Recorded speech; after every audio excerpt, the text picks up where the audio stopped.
এখন আমরা যদি বিশ্বাস করি যে আল্লাহর পক্ষ থেকে কোরআন নাজিল হয়েছে, তাহলে এটা তো মেনে নিতেই হবে যে কোরআনে যা আছে সব সত্য, তাই তো? আল্লাহ পাক কি মিথ্যা বলতে পারেন?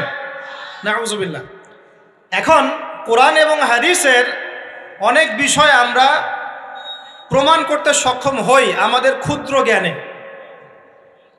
আবার এমন অনেক বিষয় আছে যেগুলো আমরা আমাদের ক্ষুদ্র জ্ঞানে প্রমাণ করতে পারি না। যেমন ফেরেশতার অস্তিত্ব কি আমরা প্রমাণ করতে পেরেছি? আপনি কি ল্যাবে প্রমাণ করতে পারবেন? জিন জাতির অস্তিত্ব আমরা কি চোখে দেখে প্রমাণ করতে পারবো? কবরে আযাব দেওয়া হয়, আপনি কি এটা দেখে প্রমাণ করতে পারবেন? রূহ বা আত্মা বলে কিছু আছে আমাদের দেহের মধ্যে, এটা কি আপনি প্রমাণ করতে পেরেছেন? অনেক সময় মুমিন ব্যক্তি স্বপ্ন দেখে এবং স্বপ্নগুলো সত্য হয়, হয় কি না? এবং হাদিসে এসেছে শেষ জামানায় মুমিন ব্যক্তির স্বপ্ন কিন্তু সত্য হবে বেশি বেশি। তো এখন এই যে এমন কিছু বিষয় যেগুলো আমরা বাহ্যিক জ্ঞান দিয়ে প্রমাণ করতে পারছি না, কিন্তু আল্লাহ রাব্বুল আলামিন বলেছেন এগুলো সত্য, আমরা চোখ বন্ধ করে বিশ্বাস করি কি না? বিশ্বাস করেন কি না? জান্নাত দেখেছেন? জাহান্নাম দেখেছেন? না দেখে বিশ্বাস করি কি না? ইমানের কয়টা পিলার বলেন তো দেখে ভাই? কয়টা? ছয়টা। কয়টা? আল্লাহ বিশ্বাস, ফেরেশতাগণে বিশ্বাস, নবী রসুলগণে বিশ্বাস, আসমানি কিতাব সমূহে বিশ্বাস, পরকালের জীবনে বিশ্বাস, তাকদীর বা ভাগ্যের ভালো মন্দে বিশ্বাস। এই ছয়টার মধ্যে শুধু কোরআন এবং মুহাম্মদ সাল্লাল্লাহু আলাইহি ওয়াসাল্লামকে বাদ দিয়ে আপনি কোনোটাই দেখেন না। দেখেছেন? আল্লাহকে দেখেছেন? ফেরেশতা মণ্ডলী, আগের আসমানি কিতাবগুলো, মুহাম্মদ সাল্লাল্লাহু আলাইহি ওয়াসাল্লামকে সাহাবীরা দেখেছেন, আপনি কি দেখেছেন? আগের নবী রাসূলদেরকে দেখেছেন? পরকালের জীবন দেখেছেন? তাকদীর বা ভাগ্যের ভালো মন্দ দেখেছেন? এই যে না দেখে যে আমরা বিশ্বাস করছি, এটার নাম হচ্ছে গায়েবে বিশ্বাস। কিসে বিশ্বাস? এটাই আল্লাহ পাক বলছেন আলিফ লাম মিম যালিকাল কিতাব লা রাইবা ফিহ। আলিফ লাম মিম, এটা এমন একটা কিতাব যেই কিতাব নিয়ে কোনো সন্দেহ সংশয় নাই। হুদাল লিল মুত্তাকিন, এই কিতাব মুত্তাকিদেরকে পথ দেখাবে। কারা মুত্তাকি? আল্লাযীনা ইউমিনুনা বিল গায়বি, যারা এই অদৃশ্যে বিশ্বাস করে। বলেন সুবহান। আল্লাহ পাকের আদেশ পালন করার নিমিত্তে, তার ইবাদত করার নিমিত্তে আমরা আল্লাহ পাকের এই আদেশগুলোকে না দেখেই বিশ্বাস করি। এখন কিছু মানুষ বলতে পারে তাহলে এগুলোর বৈজ্ঞানিক ব্যাখ্যা কি? উত্তর হচ্ছে এই যে কোরআন এবং হাদিসের সব কিছুকে বৈজ্ঞানিক ব্যাখ্যার মানদণ্ডে উত্তীর্ণ হয়ে আসতে হবে জরুরি না এটা। কারণ বিজ্ঞানের অনুসিদ্ধান্তগুলো সময়ে সময়ে বদলে যায়। আল্লাহ রাব্বুল আলামিনের বিধান কখনো বদলাবে না ইনশাআল্লাহ। কথা কি বুঝতে পারছেন? আর আল্লাহ রাব্বুল আলামিন আমাদেরকে অসীম জ্ঞান দিয়ে সৃষ্টি করেন নাই, ক্ষুদ্র জ্ঞান দিয়ে সৃষ্টি করেছে। আমরা আমাদের ক্ষুদ্র জ্ঞানে এতটুকু প্রমাণ করতে পারবো না। ভালো করে বোঝেন, আমরা আমাদের ক্ষুদ্র জ্ঞানে এতটুকু প্রমাণ করতে পারবো না যে আগামীকাল আপনার সাথে কি ঘটবে। বলতে পারবেন? কেউ পারবে? তো যে মানুষ তার সাথে আগামীকাল কি ঘটবে সেটাই বলতে পারছে না, সেই মানুষ কি আল্লাহ রাব্বুল আলামিনের এই মহাবিশ্বের অসীম জ্ঞানের অতল তলে ডুব দিতে পারবে? আমি বলছিলাম ইমানের 6 পিলার কি আপনি চোখে দেখেছেন? তারপরে বিশ্বাস করি কিনা ভাই? আচ্ছা, এখন আমরা এই জায়গায় ছিলাম যে আল্লাহ পাকের জ্ঞানটা অসীম। আল্লাহ পাকের জ্ঞান কি ভাই? আমি অসীমের একটা উদাহরণ দিয়ে বোঝাচ্ছি। মনে করেন এখানে আমরা যারা উপস্থিত আছি, আমরা সবাই জান্নাতে চলে গেলাম, মনে করেন, আল্লাহ কবুল করুন। জান্নাতে যাওয়ার পরে কি সময় শেষ হয়ে যাবে, না সময় আরো চলতে থাকবে? আচ্ছা, জান্নাতে যাওয়ার পরে 1 কোটি, 2 কোটি, 5 কোটি, 10 কোটি, 100 কোটি বছর পর এই জান্নাতীরা কি করবে, কি খাবে, কোথায় ঘুরবে, কোথায় ফিরবে, আল্লাহ রাব্বুল আলামিন এখনই সেটা জানেন। আলহামদুলিল্লাহ, বলেন আল্লাহু আকবার। আল্লাহকে চিনি একটু, আল্লাহ পাক এখনই সেটা জানেন, এই মুহূর্তে জানেন। যদি এখানে কোনো ভাই থাকেন, ফর এক্সাম্পল অমুক ভাইয়ের নাম আব্দুল্লাহ, এই ভাই মনে করেন জান্নাতে যাবেন ইনশাআল্লাহ, কথার কথা বলছি, কথার কথা। এখন তিনি জান্নাতে যাওয়ার 100 কোটি বছর পরে কোন হুরের সাথে কোথায় ঘুরে বেড়াবেন আল্লাহ পাক এখনই তা জানেন। আল্লাহ পাককে চিনতে শিখুন।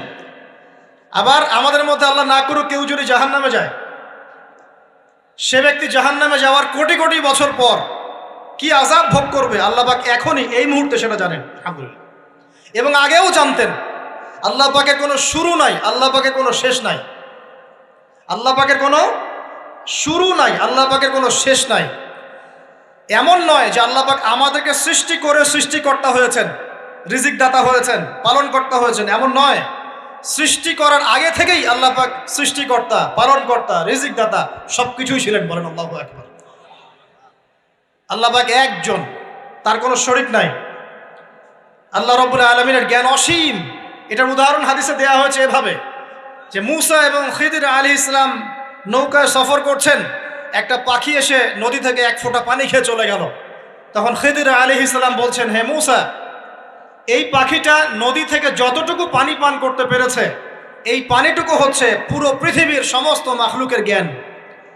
আর এই পুরো নদীতে যত পানি আছে, এই সাগরে যত পানি আছে, এগুলো হলো আল্লাহ রাব্বুল আলামিনের জ্ঞান।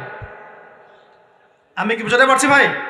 এখন সেই আল্লাহ রাব্বুল আলামিন যখন কোনো বিষয়কে সত্য বলবেন, সেটা সত্য কিনা আল্লাহ পাক এখন বলছেন, আমি জিন আর মানব জাতিকে শুধু আমার ইবাদত করার জন্য সৃষ্টি করেছি। তার মানে জিন সত্য কিনা? আচ্ছা, একটু বলে দেই, মানুষের মধ্যে যেমন ভালো মন্দ আছে, জিন জাতির মধ্যেও কি আছে? ভালো মন্দ আছে। দুষ্ট জিন মানুষের ক্ষতি করার চেষ্টা করে। কি করে ভাই? এবং দিন দিন কিন্তু এর প্রভাবটা বাড়ছে। তো এখান থেকে বাঁচার জন্যে কিছু প্রোটেকশন আগে বলে দেই, তারপর সামনে যাই। প্রত্যেক দিন সকালে এবং সন্ধ্যায় 3 বার করে সূরা ইখলাস পড়বেন। কুল হুয়াল্লাহু আহাদ, আল্লাহুস সামাদ, লাম ইয়ালিদ ওয়া লাম ইউলাদ ওয়া লাম ইয়াকুল লাহু কুফুয়ান আহাদ। সকালে সন্ধ্যায় কয়বার? 3 বার। আর 3 বার পড়বেন সূরা ফালাক, কুল আউযু বিরাব্বিল ফালাক, এই সূরা। আর 3 বার পড়বেন সূরা নাস, কুল আউযু বিরাব্বিন নাস। এটা প্রত্যেক ফরজ নামাজের পর একবার করে পড়বেন আয়াতুল কুরসি। আয়াতুল কুরসি কোন সূরা আছে? কত নাম্বার আয়াত? মাশাআল্লাহ, 255। আল্লাহু লা ইলাহা ইল্লা হুয়াল হাইয়ুল কাইয়্যুম, এখান থেকে শেষ পর্যন্ত। আর কি করবেন? রাতের বেলা ঘুমানোর সময় পড়বেন সূরাতুল বাকারা, এর শেষের 2টা বা 3টা আয়াত। লিল্লাহি মা ফিস সামাওয়াতি ওয়া মা ফিল আরদ, এখান থেকে ফানসুরনা আলাল কওমিল কাফিরিন পর্যন্ত। নবী সাল্লাল্লাহু আলাইহি ওয়াসাল্লাম বলেছেন, রাতের বেলা কেউ যদি সূরা বাকারার শেষের এই 2টা 3টা আয়াত পড়ে ঘুমায়, সারা রাত আপনি যদি ইবাদতে থাকতেন যে নেকি পেতেন, এটা পড়ে ঘুমানোর ফলে সেই নেকি পাবেন ইনশাআল্লাহ। এখন বলেন দেখি, কতজনের সূরা বাকারার শেষের 3টা আয়াত মুখস্থ আছে? মাশাআল্লাহ। তো এখন বলেন আমাকে, আল কোরআনের আলো ঘরে ঘরে কি জ্বলবে? বলেন। শোনেন, আমার কথা রাগ করেন না। আমরা তো সবাই চাই যে আল্লাহর কোরআন আল্লাহর জমিনে প্রতিষ্ঠা লাভ করুক, চাই কি না? তাহলে সবার আগে নিজের মধ্যে কোরআন কায়েম করতে হবে। কোথায়? আগে নিজের উপর কোরআন কায়েম করুন, নিজের উপর সুন্নাহ কায়েম করুন, নিজের উপর দিন কায়েম করুন। ইনশাল্লাহ দিন ঘরে ঘরে পৌঁছে যাবে। প্রত্যেক ঘরের মানুষ এই নিয়াত করতে পারি কি ইনশাআল্লাহ যে আমরা সবাই কোরআন পড়া শিখবো ইনশাআল্লাহ? কোরআনের বাছাই করা কিছু আয়াত অন্তত মুখস্থ করবো ইনশাআল্লাহ। পুরা কোরআন তোমাদেরকে মুখস্থ করতে বলছি না, হয়তো অনেকে পারবে না, যারা পেরেছে তারা সৌভাগ্যবান আলহামদুলিল্লাহ। কমপক্ষে সূরা বাকারার শেষের 3টা আয়াত পারবো না ভাই? আয়াতুল কুরসি পারবো না? সূরা ফালাক, সূরা নাস, সূরা ইখলাস, সূরা কাফিরুন, সূরা হাশরের শেষের 3টা আয়াত, সূরা কাহাফ এর প্রথম 10 শেষ 10 আয়াত, সূরা কাহাফ প্রথম 10 শেষ 10 আয়াত, সূরা সফফাত এর প্রথম 10 আয়াত, সূরা আর রহমান, সূরা ইয়াসিন, সূরা মুলক। এই যে কমন জিনিসগুলো, এগুলো মুখস্থ করতে পারবো না ভাই ইনশাআল্লাহ? আল্লাহ পাক সবাইকে তৌফিক দান করুন, বলি আমিন। আর এখন যারা বিয়ে শাদী করেন নাই, নিয়াত করেন যে আপনাদের ঘরে যে সন্তান আসবে, আচ্ছা সন্তানের আগে বউয়ে আসে নাকি? আচ্ছা, যারা বিয়ে শাদী করেন নাই নিয়াত করেন, দিনদার, মুত্তাকি, পরহেজগার, কোরআনওয়ালা মেয়ে ছাড়া বিয়ে করার দরকার নেই। বাস বাস বাস বাস বাস। শোনেন, এর মানে এই নয় যে খালি মাদ্রাসার মেয়েদেরকে বিয়ে করবেন, বরং এমন অনেক দিনই বোন আছেন আমাদের স্কুল কলেজ ইউনিভার্সিটিতে পড়েন, তারা অনেক বেশি দিন চর্চা করেন মাশাআল্লাহ। আমি বলেছি কোরআনওয়ালা, দিনদার, পর্দাশীল নারী বিয়ে করবেন। এবং দ্বিতীয় নিয়াত করেন, যে সন্তানই হবে কমপক্ষে একটা সন্তানকে হাফেজে কোরআন বানাবেন ইনশাআল্লাহ, একটা সন্তানকে আলেম বানাবেন ইনশাআল্লাহ। আপনার মেয়ে হলে সেই মেয়েকে আয়েশা রাদিয়াল্লাহু আনহার মতো বানান ইনশাআল্লাহ। আপনার ছেলে হলে আপনার ছেলেকে আবু বকর, ওমর, ওসমান, আলী রাদিয়াল্লাহু আনহুম আজমাইন তাদের আদর্শে করে তোলেন ইনশাআল্লাহ। পারা যাবে না ভাই? যখন ঘরে ঘরে কোরআনওয়ালা মানুষ তৈরি হবে না, আল্লাহর জমিনে আল্লাহর দিন এমনি প্রতিষ্ঠা হয়ে যাবে ইনশাআল্লাহ। বাতিল কোন দিক পালিয়ে যাবে? ঠিক নাই। সব কিছু শেষ আছে না বলেন তো? সব কিছু শেষ আছে। নমরুদ আছে না নাই? দুনিয়াতে আছে। মানুষ তার নামও স্মরণ করে। যখন সে দুনিয়া ছিল মনে হচ্ছিল দুনিয়াটাই তার, তখন মনে হচ্ছিল কি দুনিয়াটাই নমরুদের। ফেরাউন দুনিয়া আছে না নাই? আছে। তার নামও কি মানুষ স্মরণ করে? যখন ফেরাউনের রাজত্ব ছিল, যুগ ছিল, তখন মনে হতো যে পুরো দুনিয়াটাই ও। কথা বুঝতে পারছেন না? এরকম প্রত্যেক যুগে যুগে। আজ জাতির নাম শুনেছেন? আজ জাতি এই তাল গাছের সমান লম্বা চওড়া ছিল এক একজন। বিশ্বাস করছেন না? তাল গাছের সমান লম্বা চওড়া ছিল এবং পাহাড় কেটে কেটে তারা বাড়িঘর নির্মাণ করত। তাদের কাছে আল্লাহ পাক নবী হিসেবে পাঠিয়েছিলেন হুদ আলাইহিস সালামকে। কোন নবী? সূরা হুদ পড়ে দেখবেন। আপনি যদি কবিতা, সাহিত্য, ছন্দ এগুলো পছন্দ করেন তাহলে সূরা হুদ আপনার জন্য। সুবহানাল্লাহ। আপনি যদি কবিতা, সাহিত্য, ছন্দ, বালাগাত পছন্দ করেন, সূরা আর রহমান আপনার জন্য, সূরা হুদ আপনার জন্য, সূরা শুআরা এগুলো আপনার জন্য।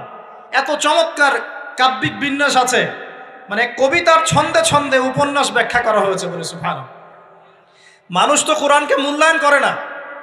আমি লাস্ট জুমার খুতবার একটা লেকচারে বলেছিলাম, সূরা ইউসুফ, এই যে এখন সারা বিশ্বে অর্থনীতি নিয়ে যে কত কথা হচ্ছে, অর্থনৈতিক সংকট, এইটা সেটা বলা হচ্ছে না, সবার ঘরে ঘরে এগুলো আলোচনা হয় তো, মাশাআল্লাহ। আপনি বিশ্বাস করেন সূরা ইউসুফের মাত্র 4টা আয়াতের মধ্যে আল্লাহ পাক এই পুরো বিশ্বের অর্থনৈতিক সমস্যার সমাধান দিয়ে দিয়েছেন। বলে দিব কি সমাধান? পরে বলছি। আগে আপনাদের এই পয়েন্টটা শেষ করি। ঘরে ঘরে কোরআনওয়ালা মানুষ তৈরি হবে তো ইনশাআল্লাহ। আল্লাহ কবুল করুন, বলি আমিন। কোরআনের এই বিশেষ সূরাগুলো মুখস্থ করতে পারবো তো ইনশাআল্লাহ ভাই? এগুলো নিয়মিত চর্চা করলে আপনাকে দুষ্ট জিন, জাদু, বদনজর এগুলো গ্রাস করবে না ইনশাআল্লাহ। আরেকটা বইয়ের নাম বলে দেই, বই কিনবেন। আমি যে প্রত্যেকটা লেকচারে একটা একটা করে 2টা করে বইয়ের নাম বলি, বইগুলো কিনবেন আল্লাহর রাস্তায়। আজকে শুধু একটা বইয়ের নাম বলবো না, আজকে আমি এমন একজন রাইটারের নাম বলে দিব যে রাইটারের সবগুলো বই বাসায় কিনবেন আপনারা ইনশাআল্লাহ। যদি আপনি এই রাইটারের, এই আলেমের সবগুলো বই বাসায় রাখতে পারেন এবং চর্চা করতে পারেন, ইনশাআল্লাহ আপনি সিরাতুল মুস্তাকিমেই থাকবেন ইনশাআল্লাহ। আমি আপনার জিম্মেদার হচ্ছি ইনশাআল্লাহ। যদি আপনি পথভ্রষ্ট না হয়ে যান, এই বইগুলোতে এত চমৎকার করে গাইডলাইন দেয়া আছে, আপনি ইনশাআল্লাহ সঠিক পথেই থাকবেন। নামটা বলে দিব। সবার প্রিয় আলেম, পুরো বিশ্বের, শুধু বাংলাদেশের নয়, অন্যতম একজন প্রিয় আলেম, বিদগ্ধ আলেমে দ্বীন আল্লামা মুফতি তকি উসমানী দামাত বারাকাতুহু। নাম শুনেছেন? এই নামটা শুনেছেন? আচ্ছা, তার অনেক বই আছে, প্রায় 200, 300, 400 মতো। সবগুলা বই বাসায় কিনবেন ইনশাআল্লাহ। ইবাদত নিয়ে বই আছে, মুআমালাত নিয়ে বই আছে, তাসাউফ নিয়ে বই আছে, জিকির নিয়ে বই আছে, অর্থনীতি নিয়ে বই আছে, ওয়ার্ল্ড অ্যাফেয়ার্স নিয়ে বই আছে, প্রতিটা সাবজেক্ট ধরে ধরে বই আছে। কোথায় পাবেন? এই তো অনলাইনে অনেক বুকশপ আছে না, এগুলোতে পাবেন। বাংলা বাজারে ঢাকায় পাবেন। এগুলো অনুবাদ হয়ে গেছে আলহামদুলিল্লাহ। এবং বাংলাদেশে অনেক স্টুডেন্ট আছে তার হাতে গড়া। তাদের এলেম, তাদের আমল, তাদের আখলাক দেখলে পরকালকে চেনা যায়। মাশাআল্লাহ। বই কিনতে পারবেন তো একটু ইনশাআল্লাহ? আরে ভাই, ইউনিভার্সিটির ক্যান্টিনে বসলেই তো 100 টাকা শেষ হয় আপনার। আর ক্যান্টিনে যদি বোরখাওয়ালা কাউকে নিয়ে বসেন তাহলে তো শেষ। এখন সহি প্রেম করে মানুষ। এক ভাই প্রশ্ন করেছে সেদিন, কালকেই, যে সে দিনের পথে ফিরে এসেছে কিন্তু তার গার্লফ্রেন্ডকে ভুলতে পারে না। তো বলছে, ভাই তাকে দাওয়াত দেওয়ার খাতিরে হলেও কি ফোনে কথা বলা যাবে? কি উত্তর দিব বলেন? আপনি পবিত্র হতে যাচ্ছেন কি না? পবিত্র হতে যাচ্ছেন, পবিত্র পথে আসতে চাচ্ছেন, তাহলে অপবিত্র পথে আবার কেন ফিরে যাবেন? এগুলো কি হালাল না হারাম? আল্লাহ পাক বলেছেন, লা তাকরাবু জিনা, জিনার ধারের কাছেও যেও না, ধারের কাছেও যেও না। দেখেন, এই একই কথা আল্লাহ পাক আদম এবং হাওয়া আলাইহিস সালামকে এইরকম শব্দে বলেছিলেন, ওয়ালা তাকরাবা হাযিহি শাজারা, তোমরা এই গাছের ফল খেও না এমন নয়, তোমরা এই গাছের কাছেও যেও না। আমার কথা কি বুঝতে পারছেন? মানে এই বাঁশ অতিক্রম করে এসো না এমন নয়, এই বাঁশের কাছেও বসবে না। বুঝতে পারছেন কথা? একইভাবে আল্লাহ বলছেন ওয়ালা তাকরাবু জিনা, তোমরা জেনা করো না এমন নয়, জেনার কাছেও। ফিজিক্যাল রিলেশন তো অনেক দূরের কথা, হারাম। আপনি ফোনেও কথা বলবেন না, আল্লাহ পাক তৌফিক দান করুন। আপনি যদি পবিত্র থাকতে পারেন ইনশাআল্লাহ তাআলা আল্লাহ পাক আপনাকে আপনার উপযুক্ত পাত্রী দিবেন ইনশাআল্লাহ। আর যদি আপনি পবিত্র থাকতে না পারেন, এমন হতে পারে হয়তো আপনি পবিত্র কাউকে পান নাই, হতে পারে কি না? আচ্ছা প্রিয় ভাইয়েরা, বইটা কিনবেন, বইটার নাম, দোয়ার বইটার নাম হলো হিসনুল মুসলিম। কি নাম? হিসনুল মুসলিম। যদি কিনতে না পারেন ওই যে প্লে স্টোরে ঢুকেন, প্লে স্টোরে ঢুকে দেখবেন যে একটা অ্যাপস আছে হিসনুল মুসলিম। এখানে যতগুলো দোয়া আছে সবগুলো দোয়া আগামী 1 বছরের মধ্যে মুখস্থ করবেন। রাজি আছেন কিনা? আর এখানে সকাল সন্ধ্যায় পড়ার জন্য কিছু দোয়া আছে, সকাল সন্ধ্যায় পড়ার। এই দোয়াগুলো আল্লাহর ওয়াস্তে মুখস্থ করবেন, পারবেন ইনশাআল্লাহ? আল্লাহ তৌফিক দান করবেন, আমিন। আর একটা আমল বলে দিব, তারপর সামনে যাব। সেটা হলো 5 ওয়াক্ত নামাজ তো পড়েন মাশাআল্লাহ, নাকি? কারা কারা নামাজ 5 ওয়াক্ত পড়েন হাত তোলেন দেখি। আলহামদুলিল্লাহ, মাশাআল্লাহ, হাত নামান। আর যারা নামাজ পড়েন না তাদেরকে আমি একটা হাদিস শোনাবো, একটা হাদিস শুনবেন। নবী সাল্লাল্লাহু আলাইহি ওয়াসাল্লাম বলেছেন, ক্বালা নবী সাল্লাল্লাহু আলাইহি ওয়াসাল্লাম বাইনাল আবদি ওয়া বাইনাল কুফরি ওয়াশ শিরক তারকুস সালাহ। আল্লাহ পাকের বান্দা আর একজন কাফের মুশরিকের মধ্যে পার্থক্যই হচ্ছে নামাজ। আল্লাহ পাকের বান্দা মানে মুমিন মুসলিম এবং একজন কাফের মুশরিকের মধ্যে পার্থক্য কি? মান তারাকা সালাতান মুতাআম্মিদান ফাকাদ বারিয়াত মিন যিম্মাতিল্লাহ। কেউ যদি ইচ্ছাকৃতভাবে তার উপর ফরজ নামাজকে ছেড়ে দেয়, সে যেন আল্লাহ পাকের জিম্মেদারি থেকে মুক্ত হয়ে গেল। অন্য হাদিসে আছে মান তারাকা সালাতান মুতাআম্মিদান ফাকাদ কাফার। কেউ যদি ইচ্ছা করে নামাজ ছেড়ে দেয়, সে ব্যক্তি কুফরি করলো। বলি নাউজুবিল্লাহ। আমরা কি কুফরি করতে চাই নাকি ভাই? নামাজের কথা বলেছি, 5 ওয়াক্ত নামাজ কারা কারা পড়েন না হাত তোলেন এবার। আচ্ছা, লজ্জার কিছু নাই। এখন আমার সাথে তওবা করেন, আমার সাথে তওবা করেন, বলেন আস্তাগফিরুল্লাহ আল্লাযী লা ইলাহা ইল্লা হুয়াল হাইয়ুল কাইয়্যুম ওয়া আতুবু ইলাইহি। আল্লাহর কাছে সাক্ষী রেখে বলেন, আল্লাহ আমি জীবনে যত রাকাত নামাজ ছেড়ে দিয়েছি এর জন্য আমাকে মাফ করে দাও। ইনশাআল্লাহ আগামী জীবনে আমি বিনা ওজরে 1 ওয়াক্ত নামাজও বাদ দিব না ইনশাআল্লাহ। রাজি আছেন ইনশাআল্লাহ? বাস এই একটা নসিহত যদি আজকে আপনারা আমল করতে পারেন, ইনশাআল্লাহ আজকের মাহফিল সফল। পারা যাবে? আর বই কিনতে বললাম 1 নাম্বার কোন বই বলেন? হিসনুল। আর কোন আলেমের নাম বলেছি? আল্লামা, জুড়ে বলেন। তার অনেকগুলো বই আছে, কেনার চেষ্টা করবেন তো ইনশাআল্লাহ। আল্লাহ পাক তৌফিক এনায়েত করুন, বলি আমিন। তাহলে আমরা সূরা যারিয়াতের 56 নম্বর আয়াতে কি শিখেছি ভাই? আল্লাহ রাব্বুল আলামিন আমাদেরকে সৃষ্টি করেছেন কেন? তার ইবাদত করার জন্য আছে। এখন আমাকে বলেন যে আল্লাহ পাকের ইবাদত করার জন্য আল্লাহ পাক এই দুনিয়াতে আমাদেরকে কত বছর সময় দিয়েছেন বলেন দেখি। সর্বোচ্চ কত হবে? সর্বোচ্চ 60, 70, 100 হতে পারে। এই তো। আমরা কি চিরস্থায়ী থাকবো এখানে না চলে যাব? আচ্ছা, দুনিয়ার জীবনটা তাহলে কি? আল্লাহ পাক বলছেন আল্লাযী খালাকাল মাউতা ওয়াল হায়াতা লিয়াবলুয়াকুম আইয়ুকুম আহসানু আমালা। আল্লাহ পাক জীবন মৃত্যু সৃষ্টি করেছেন কেন? আল্লাহ পাক পরীক্ষা করার জন্য যে এই দুনিয়ার জীবনে আমলে কে শ্রেষ্ঠ, আমলে কে শ্রেষ্ঠ। দুনিয়ার জীবনে আসার উদ্দেশ্য পেয়েছি আল্লাহর ইবাদত করা, এখন পেলাম আল্লাহ জীবন মৃত্যু কেন সৃষ্টি করেছেন? আমলে পরীক্ষা করার জন্য যে কে শ্রেষ্ঠ হচ্ছে। আমাদের উদ্দেশ্য কি? আমাদের উদ্দেশ্য হচ্ছে পুলসিরাত পার হয়ে জান্নাতে যাওয়া। উদ্দেশ্য কি?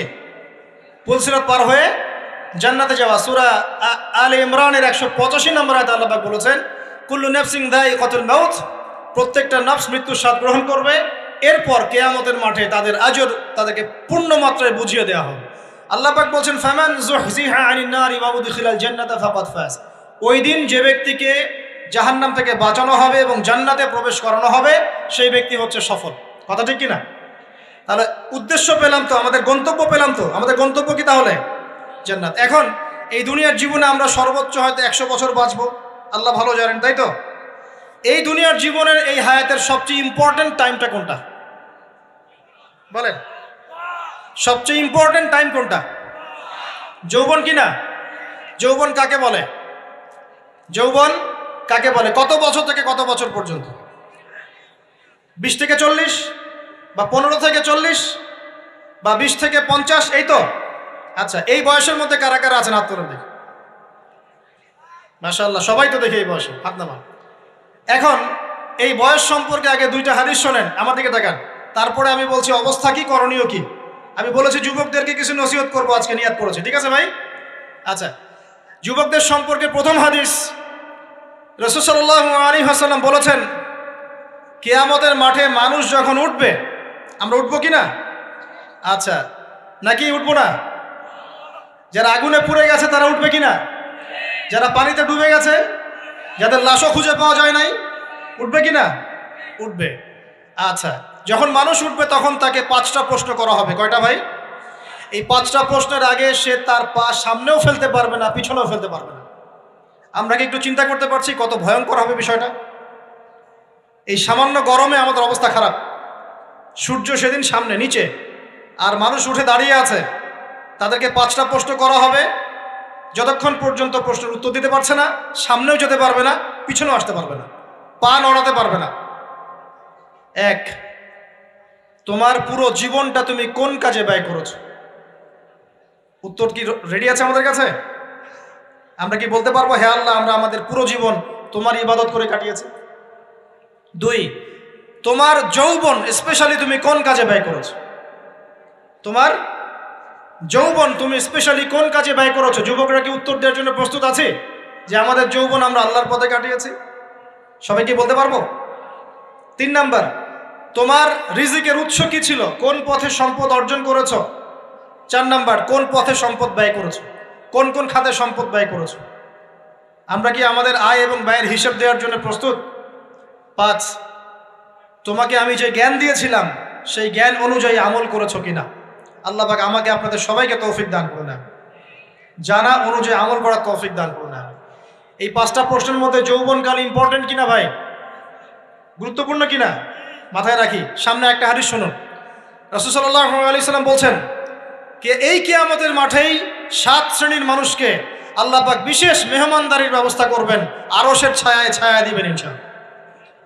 কোথায় ছায়া দিবেন? ওই দিন এই ছায়া ছাড়া অন্য কোনো ছায়া থাকবে না।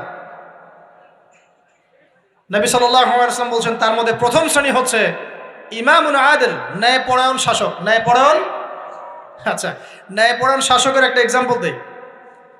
মক্কার জাহেলি যুগে সাহাবীরা ঈমান নিয়ে এসেছেন, বাস তাদের উপর নির্মম নির্যাতন শুরু হয়ে গেছে, আবু জেহেল, আবু লাহাব, উতবা, শায়বা।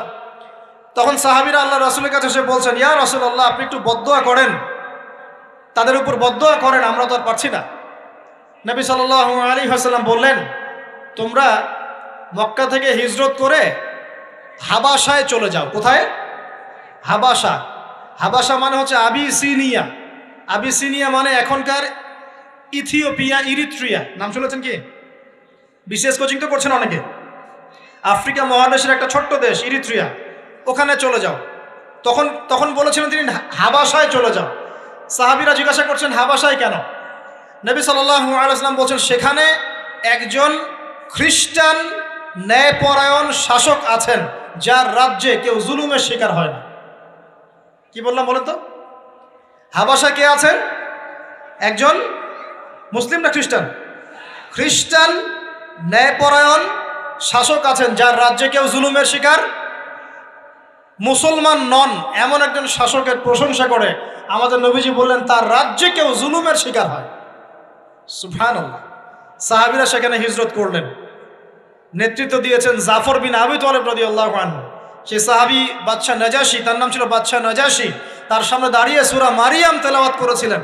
ওই সূরা মারিয়ামে ইয়াহইয়া, জাকারিয়া, ঈসা, তার মা, এই গল্প ঘটনাগুলো আছে।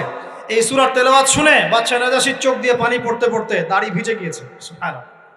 শেষে তিনি ঈমান নিয়ে আসেন, মুসলমান হন, আলহামদুলিল্লাহ। আমাদের নবীজি তার জানাজার নামাজ পড়েছিলেন, আমাদের নবীজি তার গায়েবানা জানাজার নামাজও পড়েছেন, বলেন সুবহানাল্লাহ। এখানে একটা পয়েন্ট খালি বলতে চাই, একজন অমুসলিম শাসক সম্পর্কে আমাদের নবীজি মন্তব্য করেছিলেন তার রাজ্যে কেউ জুলুমের শিকার হয় না। আর আজকের দিনে সারা বিশ্বের কোনো কোনো ক্ষেত্রে মুসলিম শাসকদের ব্যাপারেও এই কথা বলা যায় না যে তার রাজ্যে কেউ জুলুমের শিকার হয়। আল্লাহ পাক বলছেন আরশের ছায়া আমি ছায়া দিব 7 শ্রেণীর মানুষকে। কয় শ্রেণী? তার মধ্যে প্রথম শ্রেণী হচ্ছে ইমামুন আদিল, ন্যায়পরায়ণ শাসক। আল্লাহ পাক আমাদের সমস্ত শাসকদেরকে ন্যায়পরায়ণ হওয়ার তৌফিক দান করুন। 2 নাম্বার, সেই যুবককে আমি সেখানে আশ্রয় দিব যেই যুবক তার যৌবনকালটা আল্লাহর পথে কাটিয়ে দিয়েছে। এবার কি হাদিসটা আপনি পেয়েছেন? এর আগের হাদিস কি শুনলেন? পা নড়াতে পারবেন না যতক্ষণ পর্যন্ত এই প্রশ্নের উত্তর না দিচ্ছেন যৌবনকাল কোন পথে ব্যয় করেছেন। এখন যদি আল্লাহর পথে ব্যয় করেন তাহলে আরশের ছায়া ছায়া পাচ্ছেন, আলহামদুলিল্লাহ। বাকিগুলো কারা কারা একটু বলে দেই। 3 নাম্বার হচ্ছে সেই ব্যক্তি যে একজন আরেকজনকে মহব্বত করে, এক ব্যক্তি আরেক ব্যক্তিকে মহব্বত করে শুধুমাত্র আল্লাহর সন্তুষ্টির জন্য। কথা কি বুঝতে পারছেন? এই মহব্বত আবার এই ছেলে মেয়ের ফ্রি মিক্সিং না। কথা বুঝতে পারেনি? দিনের খাতিরে মহব্বত, আল্লাহর জন্য মহব্বত, আল্লাহর জন্য। এখানে 4 নাম্বার এমন ব্যক্তি যে এত গোপনে দান করে যে তার বাম হাত জানে না ডান হাত কি দান করেছে। আমরা তো এখন 1 টাকা দান করলে 100 টাকা ফুটাই। ফেসবুক আছে, মারাত্মক একটা জিনিস ফেসবুক, মানে এটা মানুষকে আর মানুষ রাখে না। যে ব্যক্তি ফেসবুকে আসক্ত তার সাথে কথাবার্তা বলা, লেনদেন, চলাফেরা খুব ডিফিকাল্ট।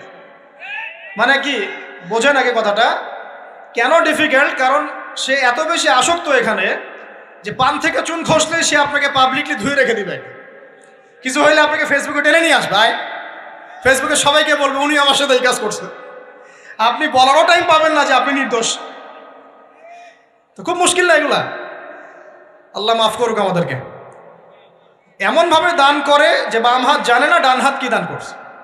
5 নাম্বার এমন ব্যক্তি যে এইটা যুবক, এটাও যুবক, যাকে কোনো সুন্দরী নারী আহ্বান করছে জিনার জন্যে, সুন্দরী উচ্চ বংশের নারী, যে আসো আমার সাথে জেনা করো। ওই যে ইউসুফ আলাইহিস সালামের মতো, মনে আছে? ইউসুফ আলাইহিস সালামের ঘটনা মনে আছে? আচ্ছা, কিন্তু সেই যুবক বলে, সেই ব্যক্তি বলে ইন্নী আখাফুল্লাহ, আমি আল্লাহকে ভয় করি, আমি তোমার সাথে খারাপ কাজ করতে পারবো। এরকম ছেলে এবং এরকম মেয়ে এখন সমাজে খুঁজে পাওয়া যায়? হাতে গোনা, হাতে গোনা। আপনি অনলাইন ঘাটাঘাটি করেন, গুগল করেন, ক্রস চেক করেন, দেখবেন বাংলাদেশের 25 বছরের কম বয়সী ছেলে আর মেয়েদের জেনার হার কত আপনি বের করে দেন। 25 বছরের কম যে যুব সমাজ আমাদের সামনে আছে তাদের মধ্যে কত % যুবক এখন পর্যন্ত ফিজিক্যাল সম্পর্ক করেনি কারোর সাথে, আপনি খুঁজে বের করতে পারেন। শুধু ছেলেদের ক্ষেত্রে এটা নয়, মেয়েদের ক্ষেত্রেও আছে। এই যে অনার্স লাইফ পার করার আগেই বহু মেয়ে সতীত্ব নষ্ট করে ফেলছে, বহু ছেলে সতীত্ব নষ্ট করে ফেলছে। কথাগুলো কি রাগ করছেন? আমি আপনাদের ভাই এবং আমি আপনাদেরকে মহব্বত করি। আমরা জেনার পথে যাব না, আমরা হালাল সম্পর্কে থাকবো ইনশাআল্লাহ। যখন আপনি জেনায় চলে যাবেন আপনার কলব থেকে আল্লাহর নূর নষ্ট হয়ে যাবে। এটা এমন একটা পাপ যেটা করার পর মানুষ আল্লাহর সামনে মাথা তুলে দাঁড়াতে পারে না, লজ্জায় চোখ নেমে যায়, ইবাদতে স্বাদ পায় না। যখন হারাম সম্পর্কে, ফ্রি মিক্সিং, এগুলোতে মানুষ থাকে, ইবাদতে মানুষ স্বাদ পায় না। দিনের পর দিন ইবাদত করে মনোযোগ আসে না, মন লাগে না, চোখ দিয়ে একটু পানি বের হয় না, আল্লাহর জন্য কাঁদতে পারে না, কারণ মনের মধ্যে তো নূর নাই। আর যখন একটা মেয়ে বেপর্দায় থাকে, অনেক ইবাদত করলেও তার এই বেপর্দায় থাকার কারণে সমাজের বহু মানুষের চোখের জেনা হয়ে যায়। এতে করে ওই সব মানুষের পাপের ফল এই মেয়েটাকে ভোগ করতে হয় এবং মানুষের চোখের বদনজর লাগে, ওই মেয়ে অসুস্থ হয়ে পড়ে মানসিকভাবে, শারীরিকভাবে। আমি আমাদের যুবক ভাই এবং যুবক বোনদেরকে রিকোয়েস্ট করব, আল্লাহর ওয়াস্তে চরিত্রটাকে পবিত্র রাখার চেষ্টা করুন। আল্লাহ পাক তৌফিক দান করুন। এই যুবককে আল্লাহ পাক আরশের ছায়া ছায়া দিবেন যে একটা মেয়েকে পেয়েও আল্লাহর ভয় তাকে ভোগ করে নাই। আল্লাহ পাক এরকম যুবক ঘরে ঘরে তৈরি করুন।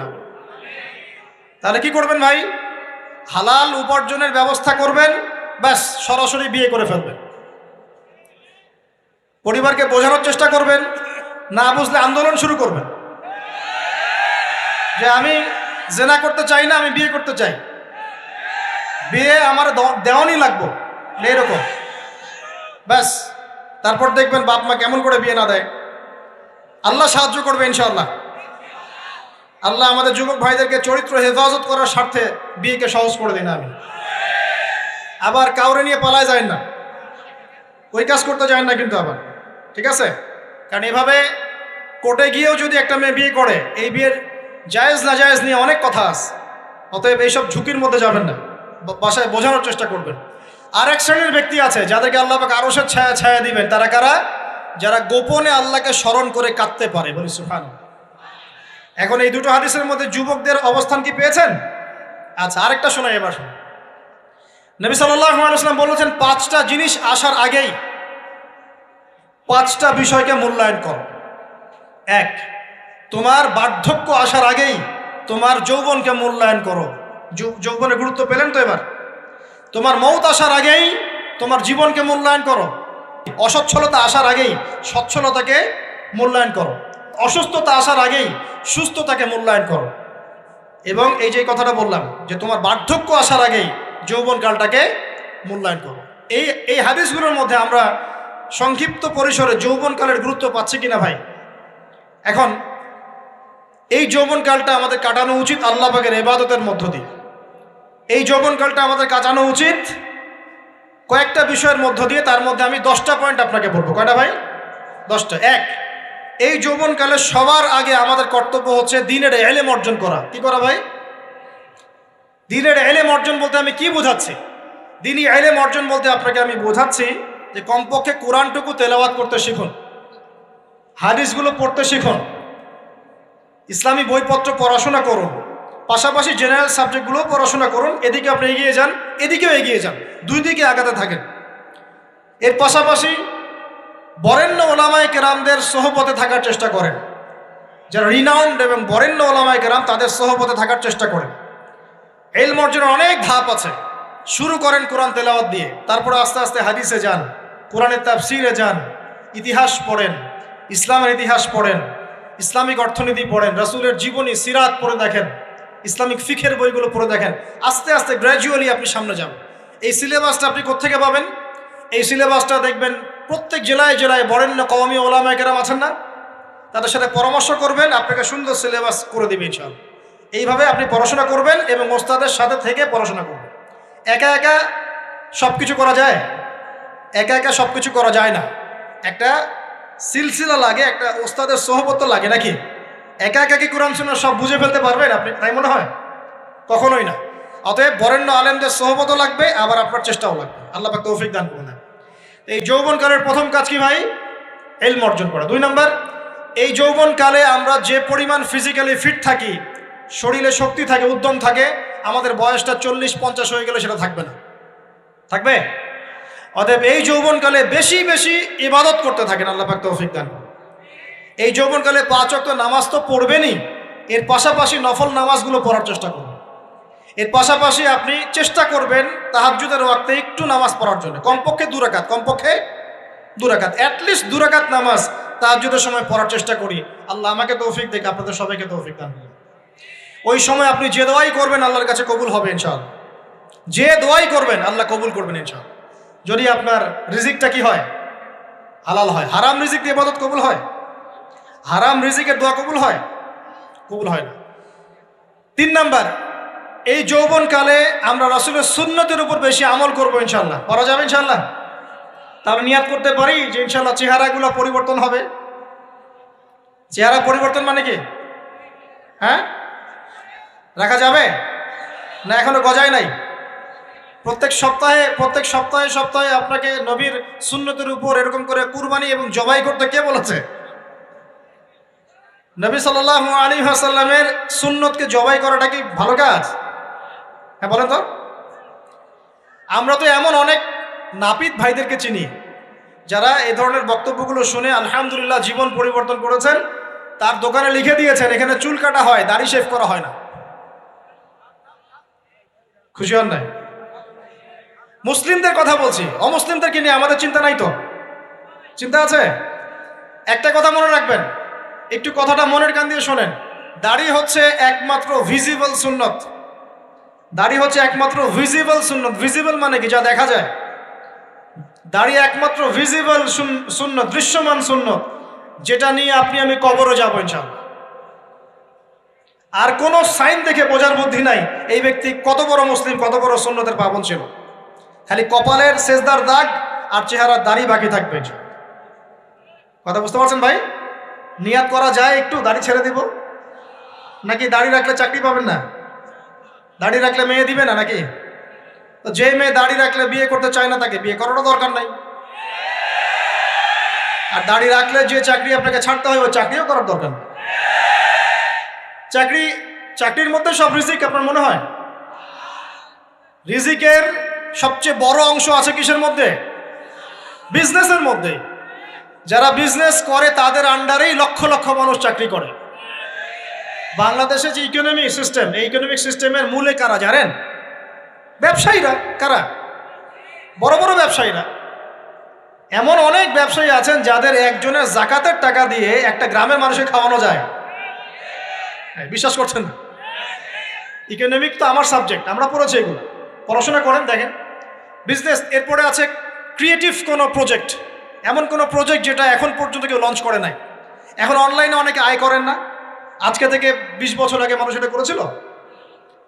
এখন অনেক মানুষ বাহির থেকে পড়াশোনা করে দেশে এসে এই যে ডেইরি প্রজেক্ট করছে, পোলট্রি করছে, নতুন নতুন অনেক প্রজেক্ট করছে না? কৃষিভিত্তিক অনেক কাজ করছে। তারা কি সচ্ছল না? আমি একজন ভাইয়ের কথা জানি, যিনি আলহামদুলিল্লাহ আল্লাহর এই অধম বান্দার ওয়াজ শুনে সুদের চাকরি ছেড়ে দিয়েছিলেন। চাকরি ছেড়ে দিয়ে তিনি চায়ের বিজনেস শুরু করে, চায়ের বিজনেস। তো ইদানিং জানলাম তিনি এখন মানুষকে টাকা ধার দেন। মাশাআল্লাহ, তিনি এখন মানুষকে টাকা ধার দেন চায়ের ব্যবসা করেই। আর আমাকে তো এখনো মানুষের কাছে হাত পাততে হচ্ছে। কথা বুঝতে পারেন নাই? আল্লাহ পাক তাকে সুদ ছেড়ে দেওয়ার জন্য সচ্ছল করে দিয়েছেন। এই ওসিলা দিয়েই তিনি সচ্ছল হয়েছেন আলহামদুলিল্লাহ। রিজিক কার হাতে? এটা বিশ্বাস করেন, রিজিক আল্লাহর হাতেই। আল্লাহ পাক চাইলে আপনাকে বেহিসাব রিজিক দিবেন ইনশাআল্লাহ। অতএব সুন্নতকে বিসর্জন দিয়ে নয়, সুন্নতে থাকেন, আল্লাহ পথ খুলে দিবেন ইনশাআল্লাহ। আল্লাহ পাক তৌফিক দান করুন। যুবক ভাইদেরকে বলছিলাম, তাহলে প্রথম কাজ আমাদের ইলম অর্জন করা, তারপরে কি ভাই? নামাজের পাবন্দ হওয়া, আর নামাজ ফরজের পাশাপাশি নফলগুলোও চর্চা করা। 3 নম্বর বলেছি রাসূলের সুন্নতের উপর একদম ইস্তেকামা, দৃঢ়ভাবে আমল করা। আর সুন্নত শিখতে হলেই তো 3 দিনের জন্য বেরিয়ে যান, 7 দিনের জন্য, 40 দিনের জন্য বেরিয়ে যান। সুন্নত শিখিয়ে আপনাকে বাসায় পাঠাই দেবে ইনশাআল্লাহ। পড়াবে না? অনেক মানুষ মনে করে যে তাদের ওখানে গেলে আমার আকীদা নষ্ট হয়ে যাবে। হ্যাঁ, তাই না? তারা বিভ্রান্ত। হ্যাঁ, নাউজুবিল্লাহ। স্বপ্নে পাওয়া ধর্ম, অনেকে টিটকারি মারে, স্বপ্নে পাওয়া ধর্ম। এইসব ব্যঙ্গের ছাতার মতো আদর্শের দিকে মুখ ফিরাবেন না। মাকবুল জামা, যেগুলো মাকবুল জামা, ক্লাসিক্যাল ইসলামের মধ্যে থাকেন, আপনি বিভ্রান্ত হবেন না। তারা আপনাকে কখনো খারাপ কাজে আদেশ করেছে? কত চোর ডাকাত মদখোর মানুষ সেখানে গিয়ে 5 ওয়াক্ত নামাজি হয়ে গেছে, সুদের ব্যবসা ছেড়ে দিয়েছে, মাদক ছেড়ে দিয়েছে, আল্লাহর ওলি হয়ে গেছে আলহামদুলিল্লাহ। তো আপনাকে তারা সুন্নত শিখিয়ে বাসায় পাঠিয়ে দিবে। এছাড়া আপনি অন্যভাবে শিখতে চলে শিখবেন, সমস্যা কি? যদি মাদ্রাসায় পড়ার তৌফিক থাকে তাহলে পড়বেন। সবাই কি মাদ্রাসায় পড়ার তৌফিক পাবে? পাবে না। নিঃসন্দেহে কিছু মানুষ তৌফিক পাবে, কিছু মানুষ হয়তো পাবে না। যারা পাবে না তারা দিন শিখবে কিভাবে? এভাবেই তো শিখবে। সুন্নতের উপর আমল করতে হবে, এটা সবচেয়ে বড় কথা। আল্লাহ পাক আমাদের সবাইকে সুন্নাহর উপর আমল করার তৌফিক দান করুন। 4 নম্বর ভাই, যৌবনকালে আমরা আমাদের সময়গুলোকে মূল্যায়ন করবো ইনশাআল্লাহ। কথা বুঝতে পারছি ভাই? সময় মূল্যায়ন কেমন? আপনার দিন রাতের একটা রুটিন থাকবে, এলোমেলো লাইফ লিড করবেন না। এই যে আমরা, আল্লাহ মাফ করুক, আমরা এখন 3টায় 2টায় 4টায় ঘুমাই, 12টা 1টা 2টায় উঠি, নাউজুবিল্লাহ। এতে করে কি আমাদের রুটিন লাইফটা ঠিক আছে? আমাদের খাওয়ার ঠিক নাই, আমাদের ঘুমের ঠিক নাই, আমাদের মানে খাবারের যে অভ্যাস, খাদ্যাভ্যাসও ঠিক নাই। আমরা একটু খেলাধুলা আগে করতাম, সেটাও এখন করি না। সারাদিন ফোন নিয়ে বসে থাকি, আর এই যে ইউটিউব ফেসবুকে বসে থাকি। গোল হয়ে বসে লুডো খেলে, গোল হয়ে কি করে? লুডো খেলে, অনলাইনে গেমস খেলে, অনলাইনে পাবজি খেলে, ফ্রি ফায়ার খেলে। আগে তো তাও ছেলে পেলে একটু ফুটবল খেলতো, ক্রিকেট খেলতো, আমরাও তো খেলেছি। ওই সময় তাও আলহামদুলিল্লাহ আমাদের ফিজিক্যাল ফিটনেস অনেক ভালো ছিল। এখন ওগুলো বাদ দিয়ে যে মানুষ পর্নোগ্রাফি দেখছে, লুডো খেলছে, পাবজি খেলছে, ফ্রি ফায়ার খেলছে, সারাদিন অনলাইনে বসে অথর্বর মতো বসে আছে, এটা কি ভালো হচ্ছে? এজন্য অ্যাটলিস্ট ফজরের নামাজ পড়ে জিকির আজগার করে পড়াশোনা করে আধা ঘন্টা 1 ঘন্টা একটু খেলাধুলা করলে কি সমস্যা? একটু ফুটবল খেলেন, দৌড়াদৌড়ি করেন, জগিং করেন, একটু ব্যায়াম করেন। আল্লাহ পাক আপনাদের যৌবনে বরকত দান করুন, আমিন। এই কাজগুলো করতে হবে কিনা? ভালো না খারাপ? করেন। আর নিয়মতান্ত্রিক লাইফ লিড করবো আমরা, নিয়মতান্ত্রিক। আমার জীবনে একটা রুটিন থাকবে, এই রুটিনের বাইরে যাব না। পড়াশোনার রুটিন থাকবে, খেলার বা এক্সারসাইজ রুটিন থাকবে, খাওয়া দাওয়ার রুটিন থাকবে, দাওয়ার রুটিন থাকবে, আমি আলেমুল আমাদের কাছে যাবো, এই রুটিন থাকবে। একটা রুটিন লাইফ লিড করবেন, এলোমেলো জীবনযাপন করবেন না। আল্লাহ পাক আমাকে তৌফিক দান করুন, আপনাদের সবাইকে তৌফিক দান করুন। কয়টা বলেছি ভাই? বলেন। 6 নাম্বার, যৌবনকালে সবচেয়ে বেশি বেঁচে থাকবো নারীর ফিতনা থেকে। কি থেকে ভাই? যৌবনকালে সবচেয়ে বেশি বেঁচে থাকবো কি থেকে? একটা হাদিস বলি, নবী সাল্লাল্লাহু আলাইহি ওয়াসাল্লাম বলেছেন, মা তারাকতু বা'দি ফিতনাতান আদাররু আলা রিজালি মিনান নিসা। আমি আমার পরে, নবীজি বলছেন, আমি আমার পরে পুরুষদের জন্য নারীদের চেয়ে ভয়ঙ্কর কোনো ফিতনা রেখে যাই নাই। কেমন ফিতনা? আপনি একটু অনেস্টলি বলেন তো দেখি, যে আমরা যারা পর্নোগ্রাফিতে টুকটাক আসক্ত বা এ ধরনের অনলাইনে বা অফলাইনে এ ধরনের হারাম সম্পর্কের সাথে আছি, মন থেকে কি আপনি ফিল করেন যে আল্লাহ আপনার সাথে আছেন? বলেন তো দেখি, অনেস্টলি বলেন। আপনি যখন নামাজ পড়ে বাসায় ফিরে যান, ফিরে যেতে যেতে যদি আপনার চোখে খারাপ কিছু পড়ে, আপনার মনের নূরটা নষ্ট হয়, আপনি বুঝতে পারেন না? বুঝতে পারেন না? যখন আপনি এরকম হারাম কোনো সম্পর্কে আছেন, নাউজুবিল্লাহ, আপনার মনটা যে শক্ত হয়ে গেছে, আপনি বুঝতে পারেন না? আল্লাহর ওয়াস্তে নারী জাতির ফিতনা থেকে সর্বোচ্চ দূরত্ব অবলম্বন করবেন। আল্লাহ পাক তৌফিক দান করুন।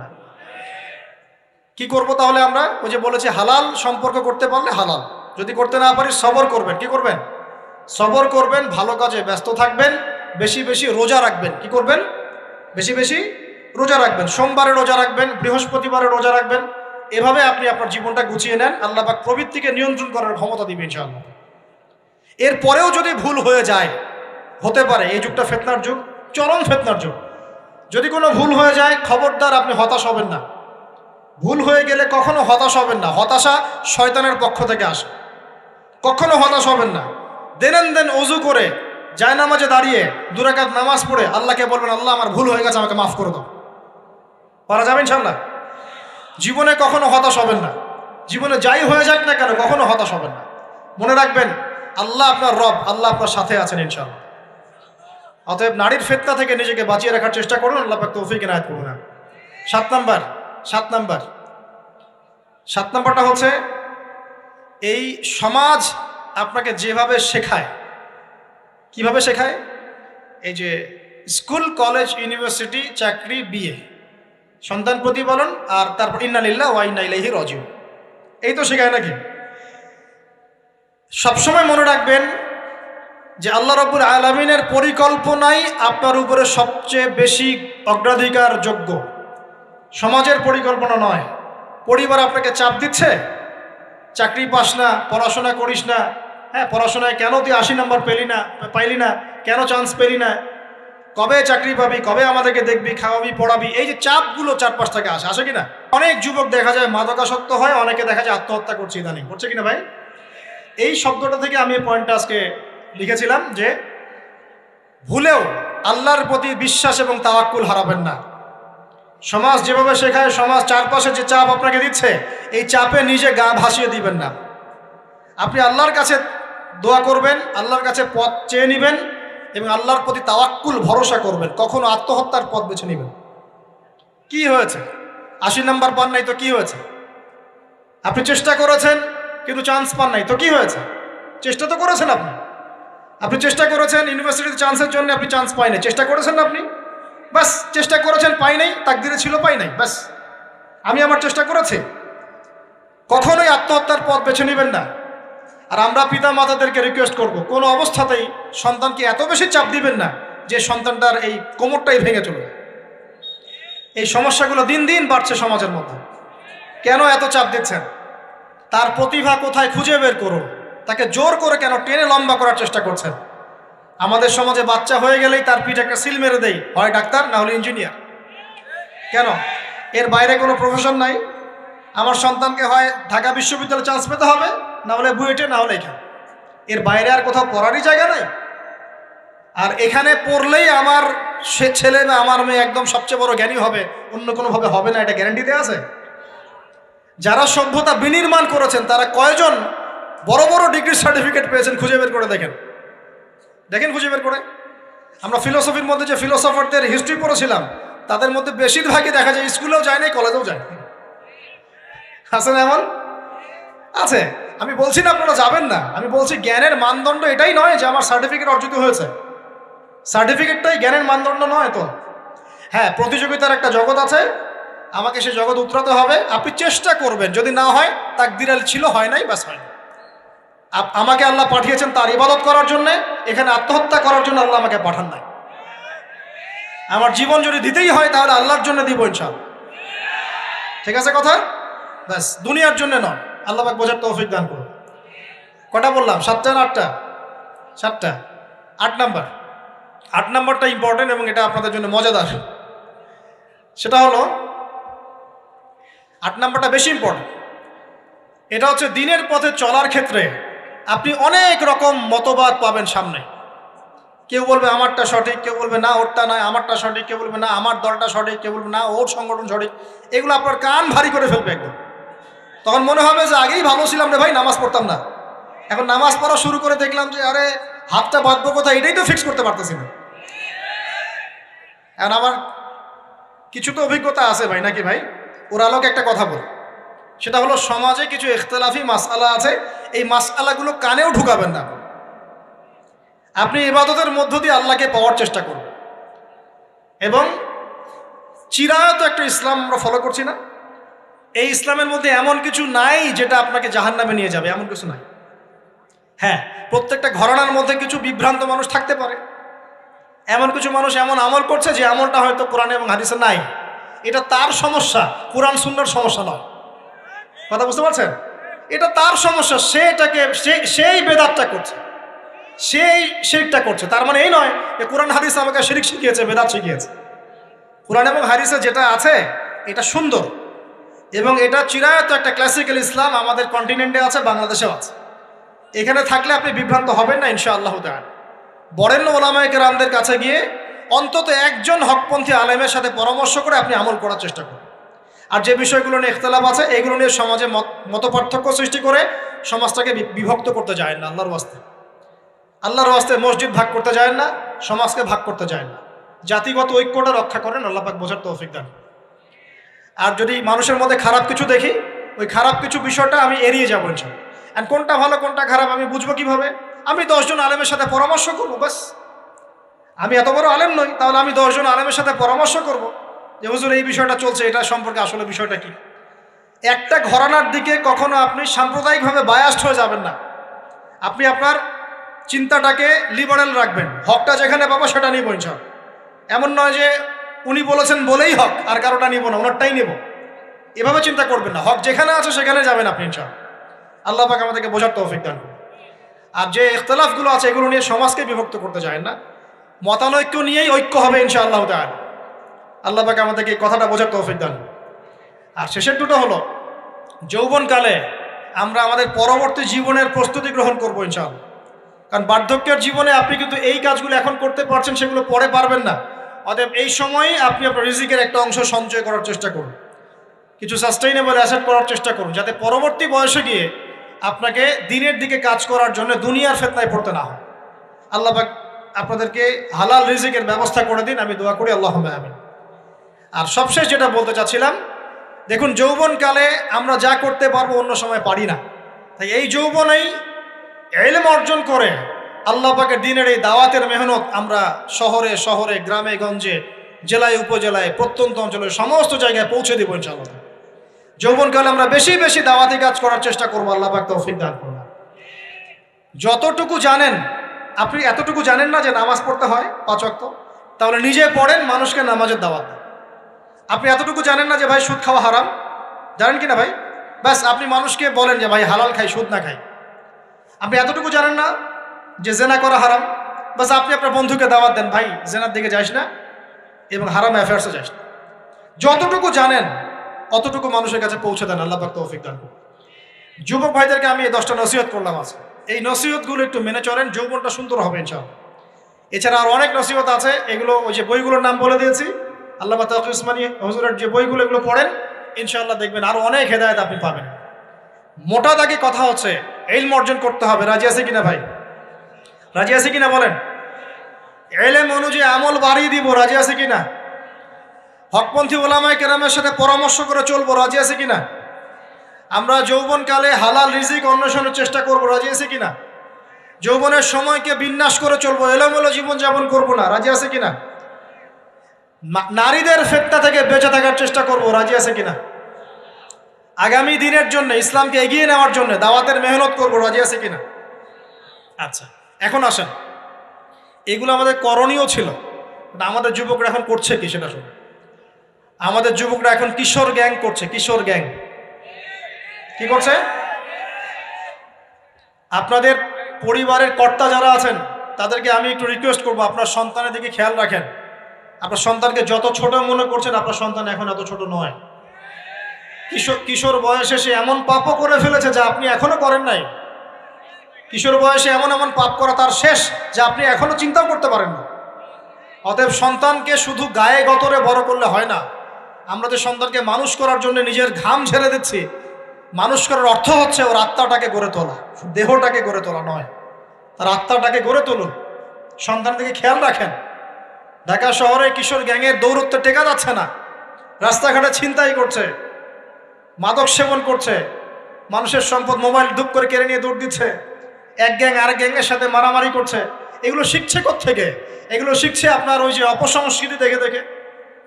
পশ্চিম থেকে, আমাদের পার্শ্ববর্তী থেকে অনেক অপসংস্কৃতি ঢুকছে ভিতরে, ওটা দেখে দেখে দেখে দেখে শিখছে কি করতে হয় না করতে। দুইটা গ্যাং তৈরি করছে, এবং সিনেমাতে যেমন দেখানো হয় সে নিজেকে ওই রকম করে চিন্তা করা শুরু করেছে। এই কনসেপ্টগুলো মানুষ পাচ্ছে কোথায়? নাটক সিনেমা থেকে পাচ্ছে। একটা দল ক্রিয়েট করেছে, সে সেই দলের নেতা হয়েছে, আরেক দল তাকে মারতে আসছে, সে আবার তাকে মারতে যাচ্ছে। এই যে জিনিসগুলো, এগুলো নাটক সিনেমায় দেখানো হচ্ছে না এখন? যুবকরা শিখছে কোত্থেকে এগুলা?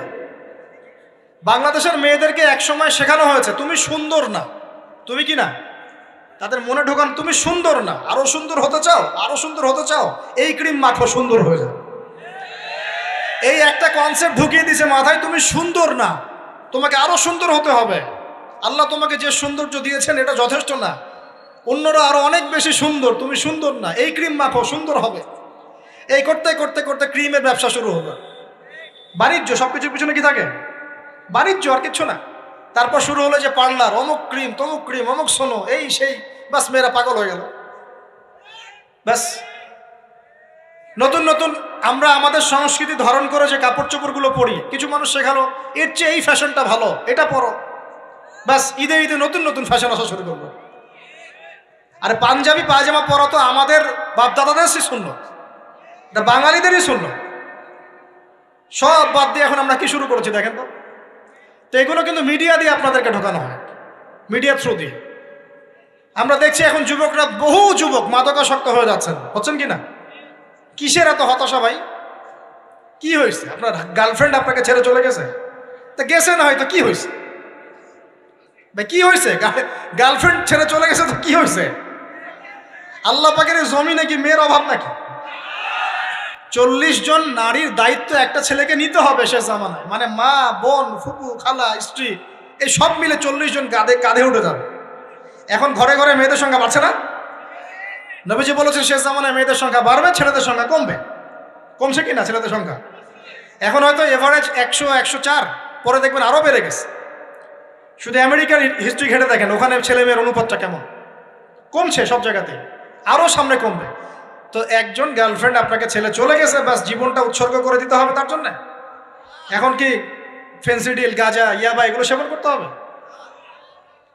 আপনাকে কে সৃষ্টি করেছেন ভাই? কি উদ্দেশ্যে? প্রথমে কি একটা বলেছে, কি উদ্দেশ্যে? আমাকে আল্লাহ পাঠিয়েছেন দুনিয়াতে নামাজ পড়তে, রোজা রাখতে, দিনের প্রচার করতে, দিনের জ্ঞান অর্জন করতে, এই তো। তা আমি একজন মেয়ের জন্য জীবন নষ্ট করে দিব কেন? আমি তাহলে আল্লাহর কাছে কি মুখ দেখাবো আর নবীর কাছে কি মুখ দেখাবো?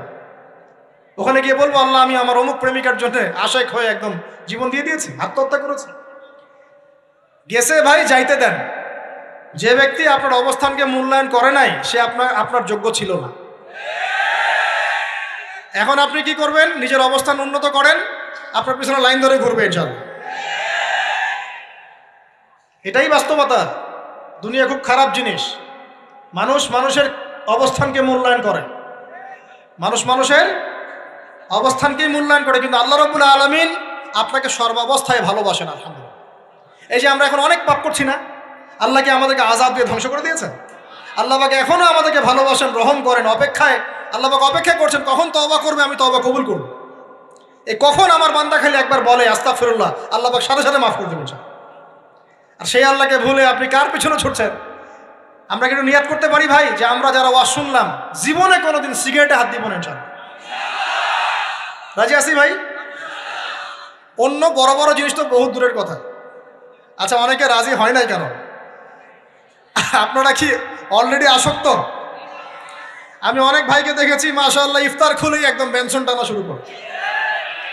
হ্যাঁ, এটা যে হারাম আপনাদের কেউ ওয়াজ করে শোনায় নাই? এটাকে কি মনে করেন আপনারা, হারাম না হালাল? কেউ বলেছে মাকরু, নাকি মাকরু ফতোয়া দিয়েছে? মাকরুহ শব্দের অর্থ জানেন আপনি? মাকরুহ শব্দের অর্থ কি একটু শোনেন। সূরা বনী ইসরাইল খুলবেন। কোন সূরা? সূরা বনী ইসরাইল। আল্লাহ পাক বলছেন আমি বনু ইসরাইলকে এই কাজগুলো করতে নিষেধ করেছি। কোন কোন কাজ? জেনা করো না, জেনার ধার কাছে যেও না, এতিমের মাল আত্মসাৎ করো না, শিরিক করো না ইত্যাদি। যারা আলেম আছেন তারা আমার কথা বুঝবেন। এই কাজগুলোর পরে আল্লাহ পাক বলছেন যে এই প্রত্যেকটা কাজ আল্লাহর কাছে মাকরুহ, অপছন্দের। কিসের? অপছন্দ। তাহলে এটাকে আপনি সহজ মনে করছেন? নিয়াত করি আল্লাহ পাকের সন্তুষ্টির জন্য আমরা কোনোদিনও মাদকের সাথে সম্পৃক্ত হব না ইনশাআল্লাহ।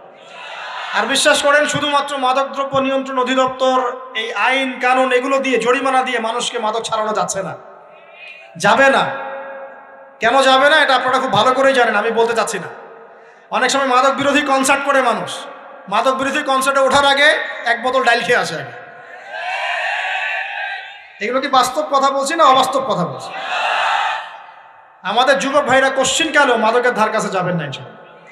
একটা হাদিস খালি মনে রাখেন, এই হাদিসটা মনে রাখেন। নবী সাল্লাল্লাহু আলাইহি ওয়াসাল্লাম বলেছেন কেউ যদি মাদকদ্রব্য সেবন করে তার 40 দিনের নামাজ কবুল হবে না। সিগারেট একটা খেয়েছি, 40 দিন নামাজ নাই। এরপর যদি সে তওবা করে আল্লাহ মাফ করে দিবে। আবার যদি মাদক খায় আবার 40 দিন কবুল হবে। যদি আবার তওবা করে আল্লাহ মাফ করে দিবে। আবারও যদি খায় আবারও 40 দিন কবুল হবে না। আবারও তওবা করলে আল্লাহ আবার মাফ করে দিবে। চতুর্থবার সে যদি মাদক খায়, আল্লাহ রসুল সাল্লাল্লাহু আলাইহি ওয়াসাল্লাম বলছেন আল্লাহ পাক কিয়ামতের মাঠে তাকে তিনাতুল খাবাল পান করাবেন। কি পান করাবেন? তিনাতুল খাবাল। সাহাবীরা বললেন ইয়া রাসূলুল্লাহ এটা কি? তিনাতুল খাবাল কি? নবী সাল্লাল্লাহু আলাইহি ওয়াসাল্লাম বলছেন এটা হচ্ছে জাহান্নামীদেরকে আযাব দেওয়ার পর তাদের রক্ত মাংসের যে পুঁজ বের হবে, এই যে ড্রিঙ্কস, জাহান্নামের হার্ড ড্রিঙ্কস, এই ড্রিঙ্কসের নাম হলো তিনাতুল খাবাল। আল্লাহ পাক আমাদের সবাইকে মাদক থেকে বাঁচিয়ে রাখে। হতাশা মাদক দিয়ে দূর হয় না। হতাশা দূর হবে, বলে দিব, 3টা জিনিস, মাত্র 3টা। কয়টা ভাই? 1, 5 ওয়াক্ত নামাজ। এক কি? নামাজে আপনি ওযু করে সিজদা দেন, ইনশাআল্লাহ আপনার মনে প্রশান্তি না আসলে আমাকে এসে বলেন যে আসে না। চোখের পানি, মনের আবেগ যা আছে আপনার ভিতরে, কষ্ট, দুঃখ, যন্ত্রণা সব আল্লাহকে ঢেলে দিবেন ইনশাআল্লাহ। নিজের আবেগ ধরে রাখবেন এখানে, আপনি আল্লাহর জন্য ঢেলে দিবেন। মানুষকে আবেগ দেখা কি লাভ? মানুষ আপনার চোখের পানির মর্ম বুঝবে? মানুষ কি মানুষের চোখের পানির মর্ম বুঝে? আপনার পিতা যদি মারা যায় আমার কাছে এসে দোয়া চান, কান্নাকাটি করে, আমি দোয়া করতে পারবো কিন্তু আমি কিন্তু আপনার ফিলিংসটা বুঝতে পারবো না। আপনার অনুভূতি কে বুঝতে পারবেন? আল্লাহ পাক আপনার ঘাড়ের রগের চেয়েও কাছে আছে। সুবহান আল্লাহ পাক ঘাড়ের রগের চেয়ে কাছে আছে। গতকালকে বাংলাদেশের একজন বরেণ্য আলেমের সাথে একটা কনফারেন্সে ছিলাম। উনি বলছিলেন যে এক ব্যক্তি, এটা শোনেন, এক ব্যক্তি খুব তার শখ যে তিনি সাহাবীদের মতো নামাজ পড়া শিখবেন। কথা বুঝতে পারছেন? সাহাবীদের মতো নামাজ শিখবেন। তো একজন বরেণ্য আলেমের কাছে এসেছেন, এসে বলছেন যে আমাকে সাহাবীদের মতো নামাজ শিখিয়ে দেন। তখন সেই আলেম আরেকজন আলেমের সন্ধান দিয়েছেন যে তুমি তার কাছে যাও, তিনি শেখাবেন। তো সেই ব্যক্তি একটু অবাক হয়েছেন, কারণ যাকে প্রশ্ন করেছিলেন তিনি অনেক বড় মুহাদ্দিস, আর যার কাছে পাঠানো হচ্ছে তিনি অত বড় মুহাদ্দিস নন, কিন্তু আবেদ, আমল করেন। তাকে গিয়ে বলছেন উনি আমাকে পাঠিয়েছেন সাহাবীওয়ালা নামাজ শিখিয়ে দেন। তখন তিনি বলছেন ঠিক আছে, সুন্দর করে উজু করে আসো, সুন্দর করে উজু করে আসো। অজু করার সময় খালি খেয়াল রাখবা যে আমি অজু করছি শুধু আল্লাহর সন্তুষ্টির জন্য। কি খেয়াল রাখবেন? অজু করছি শুধু আল্লাহকে রাজি খুশি করার জন্য অজু করছে, আর কোনো উদ্দেশ্য নাই আমার। অজু করতে যাচ্ছে, তিনি আবার বলছেন দাঁড়াও, শুধু আল্লাহকে রাজি খুশি করার জন্য অজু করো। আবার শুরু করছেন, আবার বলছেন শোনো, শুধু আল্লাহকে রাজি খুশি করার জন্য অজু করো। এভাবে বলতেই আছেন, নামাজে দাঁড়িয়েছেন, দাঁড়ানোর আগে বলছেন শোনো, শুধু আল্লাহকে রাজি খুশি করার জন্য নামাজ পড়ো। বলতেই আছেন। এক পর্যায়ে সে ব্যক্তি নামাজ শুরু করলো, নামাজে মনোযোগ এদিক ওদিকে যায়, আর তার মাথায় এটা আসে, এই শুধু আল্লাহকে রাজি খুশি করার জন্য আমাকে নামাজ পড়তে হবে, শুধু আল্লাহকে রাজি খুশি করার জন্য নামাজ পড়তে হবে। এই চিন্তা তার মনের মধ্যে ঘুরপাক খাচ্ছে। এভাবে নামাজটা সে শেষ করে চিন্তা করছে যে নামাজ তো পুরোপুরি মনোযোগ দিতে পারলাম না, বারবার মাথার মধ্যে এরকম চিন্তা আসছে, আল্লাহ আমাকে তো মাফ করে দাও, নামাজটা আমার মনে হলো না ঠিক মতো। তখন সে ফিরে এসে সে ওস্তাদকে বলছেন আমার তো নামাজ এরকম করে পড়লাম, কিন্তু শেষমেশ মনে হলো যে নামাজটা হয়তো কবুল হয় নাই, আল্লাহর কাছে খুব মাফ চাইলাম, আল্লাহ আমাকে মাফ করে দাও, নামাজটা মনে হলো না। তখন সেই যে প্রথম ব্যক্তি যিনি পাঠিয়েছেন তিনি বলছেন এটাই হলো সাহাবীওয়ালা নামাজ। তারা আল্লাহকে রাজি খুশি করার জন্য নামাজ পড়তেন, নামাজ শেষ করে আল্লাহর কাছে ইস্তেগফার করতেন, আল্লাহ কিছুই হলো না, কিছুই হলো। আমার কথা কি বুঝতে পারছেন? অতএব আল্লাহকে রাজি খুশি করার জন্যে আপনি আপনার আবেগ, আপনার ইবাদত সব ঢেলে দিবেন, অন্য কারো কাছে কিছু পাওয়ার আশা করবেন। অতএব নামাজ আপনার মাদকের দিকে যাওয়া লাগবে না, নামাজই আপনার হতাশা দূর করে দেবে ইনশাআল্লাহ। 2 নম্বর আমল হচ্ছে কোরআন তেলাওয়াত। যে ব্যক্তি কোরআন তেলাওয়াত করতে পারে নিয়মিত, তার মনের মধ্যে এই হতাশা, এই ভীরুতা, এই কাপুরুষতা কিচ্ছু আসবে না ইনশাআল্লাহ। আমি গ্যারান্টি দিচ্ছি আপনাকে, হতাশা আসবেই না আপনার মনে যদি আপনি কোরআন বুঝতে পারেন। কোরআনের একটা আয়াত নিয়ে কোনো সময় দেখা যায় 2-3 ঘন্টা সময় পার হয়ে যাচ্ছে, আয়াতটা ছেড়ে সামনে যেতে পারছি না। কোরআনের ভিতরে ঢুকলে আপনি দুনিয়ায় ভুলে যাবেন কি হচ্ছে আশপাশে। আমি এমন অনেক আলেমকে দেখেছি যে একটা বই, পাতলা একটা বই, আরবি বই নিয়ে পড়া শুরু করেছেন, ওই যে ফজরের পরে জোহরের ওয়াক্ত হয়ে যাচ্ছে, বইটাই শেষ করতে পারেননি। বুঝতে পারবেন? যখন আপনি ইলমের ভিতরে ঢুকে যাবেন, কোরআনের ভিতরে, হাদিসের ভিতরে, আপনার দুনিয়ার খেয়ালই নাই। একজন আলেম তিনি এক রাত্রে একটা বই লিখেছিলেন, চটি বই, এক রাত্রের মধ্যে। বলা হচ্ছে তার সম্পর্কে বলা হচ্ছে যে রাতের খাবার তাকে দেয়া হয়েছে যে আপনি এটা খেয়ে নেন। তো যে খাবারটা পাশেই আছে, খাবারটা খাবো, এটা লিখে খাবারটা খাবো, এরকম তার চিন্তা ছিল। ফজর হয়ে গেছে, বই লিখাও শেষ, খাবার এই অবস্থায় পড়ে আছে, ডুবে গেছেন ভিতরে, খাওয়ার মাথায় তার খেয়াল নাই। এরকম হয়। একজন মনীষী, বিখ্যাত মনীষী, রিয়াদুস সালেহীন কিতাবের রাইটার, সংকলক আল্লামা নববী রাহিমাহুল্লাহ, এরকম সারা রাত চলে গেছে, পাশে 2টা খেজুর, ওই 2টা খেজুর খাওয়ারই সময় পান, হাদিস নিয়ে গবেষণা করতে রাত পার হয়ে গেছে। আমি বলতে চাচ্ছি যখন ইলমের ভিতরে, কোরআন হাদিসের ভিতরে ঢুকে যাবেন, আপনার দুনিয়ার খেয়াল আপনার চলে যাবে ইনশাআল্লাহ। এই টেনশন, হতাশা, এই সেই বাদ, তখনই আল্লাহ পাক আপনাকে তার পক্ষ থেকে রহমত দিবেন, বরকত দিবেন, আল্লাহ আপনার দুনিয়ার কাজগুলো করে দিবেন ইনশাআল্লাহ। তখন দেখবেন কেউ আপনার দুনিয়ার ওই কাজটা করে দিয়েছে, কেউ ওই কাজটা করে দিয়েছে, কেউ বাসায় খাবার পাঠিয়ে দিয়েছে, আল্লাহ পাকই এগুলো করাই দিবেন ইনশাআল্লাহ। তো প্রিয় ভাইরা, মাদকে যাবো না আল্লাহর কাছে আসবো? 2 নম্বর কোরআন তেলাওয়াত, 3 নম্বর আল্লাহর জিকির। 3 নম্বর কি ভাই? আল্লাহর জিকির। চলতে ফিরতে সব সময় মুখ চলতে থাকবে, মুখ না চললেও মনে মনে মন তাজা থাকবে, মনে মনে জিকির হতে থাকবে। মনে মনে জিকির করতে পারেন? মুখ নড়বে না, কিন্তু মনে মনে আপনার একটা জিকির হতে থাকবে, সুবহানাল্লাহ বা আলহামদুলিল্লাহ, লা ইলাহা ইল্লাল্লাহ, আল্লাহু আকবার। পারা যাবে? পারে। মানুষের মন কখনো চুপ করে থাকে না, কিন্তু মানুষের মন অলওয়েজ কিছু না কিছু চিন্তা করতে থাকে না, যতক্ষণ না ঘুমায় মানুষ। তো প্রিয় ভাইরা, বেশি বেশি জিকির করব, সুবহানাল্লাহ, আলহামদুলিল্লাহ, লা ইলাহা ইল্লাল্লাহ, আল্লাহু আকবার, লা হাওলা ওয়ালা কুওয়াতা ইল্লা বিল্লাহ, এগুলো চলতে থাকবে। আল্লাহ পাক তৌফিক দান করুন। আমরা আমাদের সমাজে যুবকদেরকে এরকম টিকটকে দেখছি, অনলাইনে আসক্ত দেখছি, জেনায় আসক্ত দেখছি, পর্নোগ্রাফিতে আসক্ত দেখছি। আমরা দেখছি আমাদের যুব সমাজকে মাদকে আসক্ত, কিশোর গ্যাংয়ে আসক্ত। এইগুলো কি আমাদের কাম্য ছিল ভাই? আমাদের কাম্য ছিল? এই অবস্থায় কি যুব সমাজ আল্লাহ পাকের দ্বীনের পতাকা হাতে নিয়ে আল্লাহর জমিনে দিন কায়েম করতে পারবে কি না একটু আমাকে উত্তর দেন দেখি। এখন এই অবস্থায় পারবে? অতএব অবস্থার উন্নতি করতে হবে কি না? উন্নতির জন্য রাজি আছি কিনা ইনশাআল্লাহ? আমরা চাই কি আল্লাহ পাকের দিনটা আল্লাহর জমিনে প্রতিষ্ঠা লাভ করুক, আল্লাহর দিন সবার ঘরে ঘরে পৌঁছে যাক, আল্লাহ পাকের দিনের যে সৌন্দর্য সবাই সেটাই, এই সৌরভটা সবাই পাক। আমরা চাই কি না? সমাজে শান্তি প্রতিষ্ঠা হোক, আবার সেই রাসূলের মতো যুগ চলে আসুক, আমরা চাই কি না? অতএব আমাদের সবাইকে যৌবনের এই প্রলোভনগুলো থেকে বেরিয়ে এসে আল্লাহ পাকের ইবাদতে আত্মনিয়োগ করতে হবে। আল্লাহ পাক আমাদের সবাইকে তৌফিক দান করুন, বলি আমিন। আমাদের সবাইকে আল্লাহ রাব্বুল আলামিন কোরআন এবং হাদিসের গভীর জ্ঞান অর্জন করার তৌফিক দান করুন, বেশি থেকে বেশি ইবাদত করার তৌফিক দান করুন। আল্লাহ পাক সবাইকে হারাম সমস্ত রিজিক থেকে বাঁচিয়ে রাখুন, জেনা, ব্যভিচার এবং নারীর ফিতনা, মাদক থেকে আল্লাহ বাঁচিয়ে রাখুন। আল্লাহ পাক আমাদের সবাইকে হালাল রিজিক, হালাল সম্পর্ক যথেষ্ট করে দিন। আল্লাহ পাক আমাদের সবাইকে যেন দিনের দাওয়াতের মেহনত করার তৌফিক দান করেন এবং আলেম ওলামার সাথে পরামর্শ করে দিন শেখার এবং বোঝার তৌফিক দান করেন। আর লেকচার শেষ করার আগে দুটো বিষয় বলে শেষ করছি, একটু মনোযোগ দিন। একটা হচ্ছে আমাদের যুবতী দিনী বোনদের জন্য, এখানে বোনরা আছেন না? আছেন কি না? দিনী বোনরা আছেন? একটা নসিহত দিনী বোনদের জন্য আমি একটা নসিহত করতে চাচ্ছি, একটা নসিহত।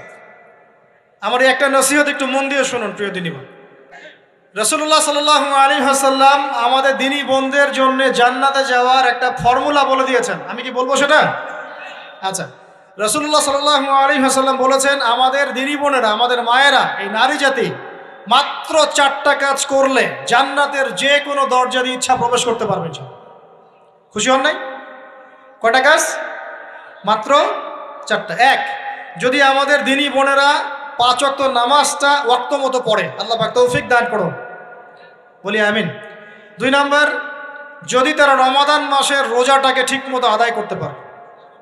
1 নাম্বার 5 ওয়াক্ত নামাজ ঠিকঠাক আদায় করা, 2 নাম্বার রমজান মাসে সওম রাখা, 3 নাম্বার তাদের লজ্জাস্থানের হেফাজত করা, মানে শরঈ পর্দা মেনটেন করা, শরঈ পর্দা মেনটেন করা। এবং আমি বলে দেই, চেহারাটা আপনাদের পর্দার অন্তর্ভুক্ত।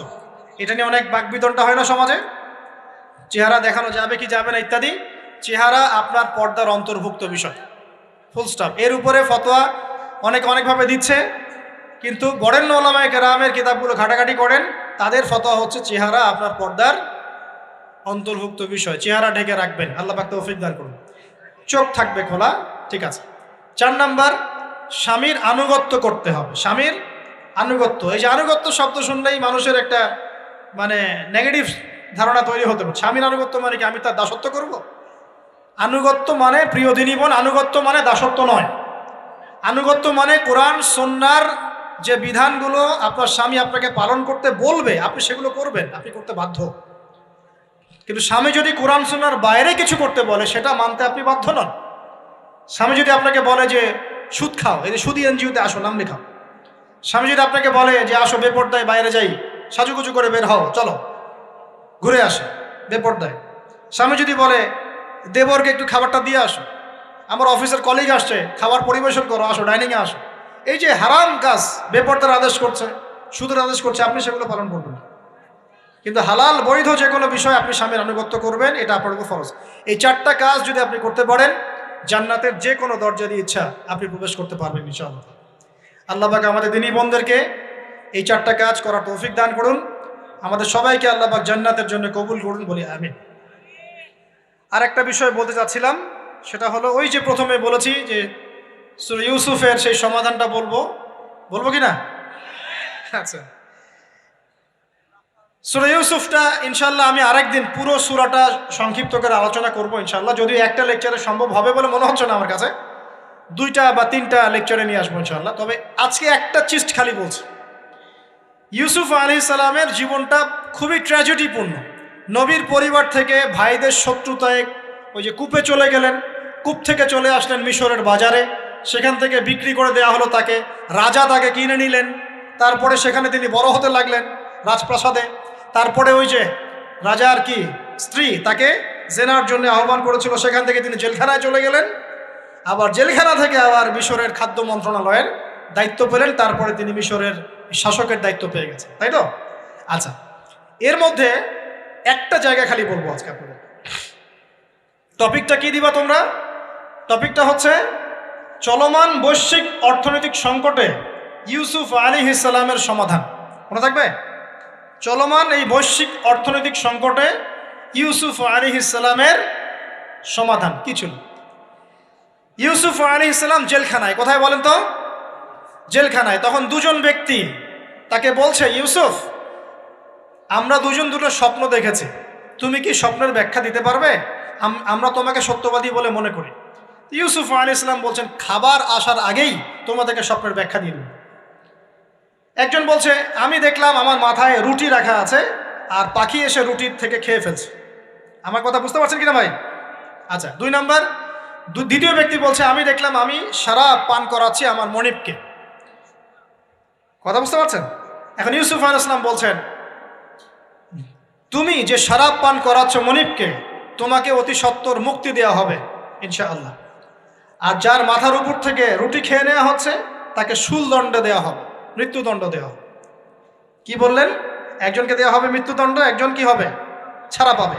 আর যাকে মনে হলো যে এই ছাড়া পাবে, ইউসুফ আলাইহিস সালাম বললেন, তুমি যখন ছাড়া পাবে তোমার মনিবের কাছে, মালিকের কাছে আমার কথা বলো, আমার কথা আলোচনা করো।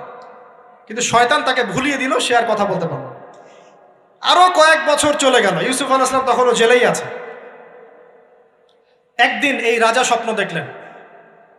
কি স্বপ্ন দেখলেন? যে 7টা পাতলা পাতলা গাভী, মোটা মোটা 7টা গাভীকে খেয়ে ফেলছে। 7টা কি গাভী? জীর্ণ শীর্ণ গাভী, 7টা মোটা তাজা গাভীকে খেয়ে ফেলছে। আর দেখলেন 7টা সবুজ শীষ। শীষ বোঝেন কিনা? এই ধানের শীষ না, আবার সবুজ শীষ। আর দেখছেন এই যে শীষ মরে গেলে যেমন দেখায় না একটা রং, এরকম শীষ।